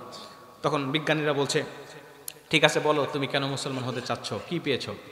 উনি বলছে, আমি মুসলিমদের এই হাদিসটা গবেষণা করার পরে, হাদিস নিয়ে গবেষণা করেছি, হাদিসের বলার ধরন, বাক্য বিশ্লেষণ করেছি, কিন্তু আমি তেমন কিছু পাই নাই। অবশেষে আমি হাসি নিয়ে গবেষণা করলাম যে হাসি দেওয়ার পরে মানুষের দেহে কি পরিবর্তন হয়, মানুষের দেহে কি রকম বিষয়গুলো ঘটে, এগুলো নিয়ে পরীক্ষা করছি। অবশেষে দুইটা বিষয় দেখেছি, যে দুইটা বিষয় আমাকে মুসলমান হওয়ার জন্য উদ্বুদ্ধ করেছে। মুসলমান ভাইরা আমার, মাইকেল বেনিংজার ডাক দিয়া বলে, জাতির লোকেরা শোনো, আমি লক্ষ্য করে প্রথম নম্বরে একটা জিনিস লক্ষ্য করতে পারলাম, যখন কোনো মানুষ স্বাভাবিকভাবে একবার হাসি দেয়, হাসি দেওয়ার সঙ্গে সঙ্গে 2 ন্যানো সেকেন্ডের জন্য মানুষের হৃৎপিণ্ডটা বন্ধ হয়ে যায়। মানে যখন আপনি হাসি দেন, আপনার ন্যানো সেকেন্ডের জন্য আপনার হৃৎপিণ্ড একেবারে ব্লক হয়ে যায়, বন্ধ হয়ে যায়। ওই ব্লক হওয়া, বন্ধ হওয়া হৃৎপিণ্ডটা যদি আবার পুনরায় চালু না হয়, পৃথিবীর প্রতিটা মানুষ হাসি দেওয়ার পরে দুনিয়ার থেকে বিদায় নিয়ে চলে যাবে, পৃথিবীর প্রতিটা মানুষ মারা যাবে, এতে কোনো সন্দেহ নাই। কিন্তু মহান আল্লাহ আবার ওই হাসি দেওয়ার পরে তার হৃৎপিণ্ডটা পুনরায় চালু করে দেয়, আবার পুনরায় তাকে চালু করে দেয়, বাঁচার সুযোগ করে দেয়। এই যে আবার তাকে বাঁচার সুযোগ করে দিয়েছে, শুধু বাঁচার সুযোগ করে দিয়েছে তা নয়, হাসি দেওয়ার কারণে তার ভিতরে জার্মগুলো দূর হয়ে যায়, তার প্রতিটা অঙ্গ প্রত্যঙ্গগুলো পুনরায় সচল হয়ে যায়। যে ব্যক্তি মৃত্যুর কাছাকাছি চলে গিয়েছিল, ওই ব্যক্তি আবার পুনরায় শক্তি সঞ্চয় করে আবার জীবিত হওয়ার আশা দেখে। এটা যিনি করে তিনি হলেন সৃষ্টিকর্তা। জোরে কোন সুবহানাল্লাহ। এটা হলো 1 নম্বর। 2 নম্বরে আমি তাকিয়ে দেখি, একটা মানুষ হাসি দেওয়ার সঙ্গে সঙ্গে তার নাকের মধ্য থেকে, মুখের মধ্য থেকে প্রায় 3500 রোগ জীবাণু একসাথে তার মুখ দিয়ে বের হয়ে যায়। জোরে কোন সুবহানাল্লাহ। 2টা নিয়ামত পাইলাম, 2টা বিষয় খেয়াল করলাম। একটা হলো মৃত্যুর কাছাকাছি থেকে সে ফিরে আসলো, আর এই মৃত্যুর কাছাকাছি থেকে যে আল্লাহ তাকে আবার বাঁচার সুযোগ করে দিল, অঙ্গ পতঙ্গগুলো শক্তিশালী করে আবার পুনরায় তাকে বাঁচার সুযোগ করে দিল। 2 নম্বরে রোগ ব্যাধিগুলো মুখ দিয়ে তাকে বের করে দিলেন, প্রায় 3500-এর মতো। এইগুলো বের করে দেওয়ার পেছনে শুধু একজনের কারিগরি রয়েছে, আর তিনি হলেন মহান আল্লাহ। অতএব ওই আল্লাহ পাককে ধন্যবাদ দিয়ে শুকরিয়া আদায় করার রীতি এই মুসলমান ধর্মেই শুধু আছে। জোরে কোন সুবহানাল্লাহ। আল্লাহু আকবার বলে। উনি বলছে, শোনো, এটুকু যদি হয়তো তাও আমি চিন্তা করতাম না, কিন্তু আমি একটা বিষয় ভেবে কুল পাই না। কেরে, আমি এটা গবেষণা করার জন্য, আমি MBBS, FCPS, FRCS এর ডিগ্রিধারী একজন ডাক্তার, আমার পক্ষে গবেষণা করা সহজ। আমার কাছে কোটি কোটি টাকা দামের যন্ত্রপাতি রয়েছে, যেগুলো গবেষণা করে আমার পক্ষে বের করে আনা সহজ হয়েছে। 1450 বছর আগে মুহাম্মদ সাল্লাল্লাহু আলাইহি ওয়াসাল্লাম এগুলো কিচ্ছু ছিল না। সে না ছিল এরকম ডিগ্রি, না ছিল এরকম যন্ত্রপাতি, তিনি জানলো কেমন করে? আমি কুরআনুল কারীমের ভুল ধরতে গিয়ে একটা কথা পড়েছিলাম, মা ইয়ানতিকু আনিল হাওয়া ইন হুয়া ইল্লা ওয়াহয়ু ইউহা, যে একটা কথাও আল্লাহর ওহির কথার বাহিরে নবী বাণী বলে না। তার মানে যন্ত্রপাতির আবিষ্কার নয়, ডিগ্রির কথা নয়। নবী বলেছে তার রবের কাছ থেকে জেনে বুঝে শুনে তারপরে তার উম্মতকে সাপ্লাই দিয়েছে। তার মানে রবের সাথে তার নবীর সম্পর্ক রয়েছে। রবই হলো, রবের পক্ষ থেকে ডাইরেক্ট দুধ হলো নবী। অতএব ওই নবীর ধর্মই সত্য ধর্ম। এই জন্য সব দিক দিয়ে বিবেক বিবেচনা করে দেখলাম এটাই সত্য ধর্ম, দেরি নয়, আমি কালেমা পড়ে মুসলমান হয়ে গেলাম। আমরা সেই ধর্ম পেয়ে বেজান না খুশি? জোরে কোন। কোনোদিন দরখাস্ত করছিলেন আল্লাহর কাছে, আল্লাহ মুসলমানের ঘরে পাঠায়ও? করি নাই। আল্লাহ আমাদেরকে দিয়েছে দয়া করে, মায়া করে, ভালোবেসে।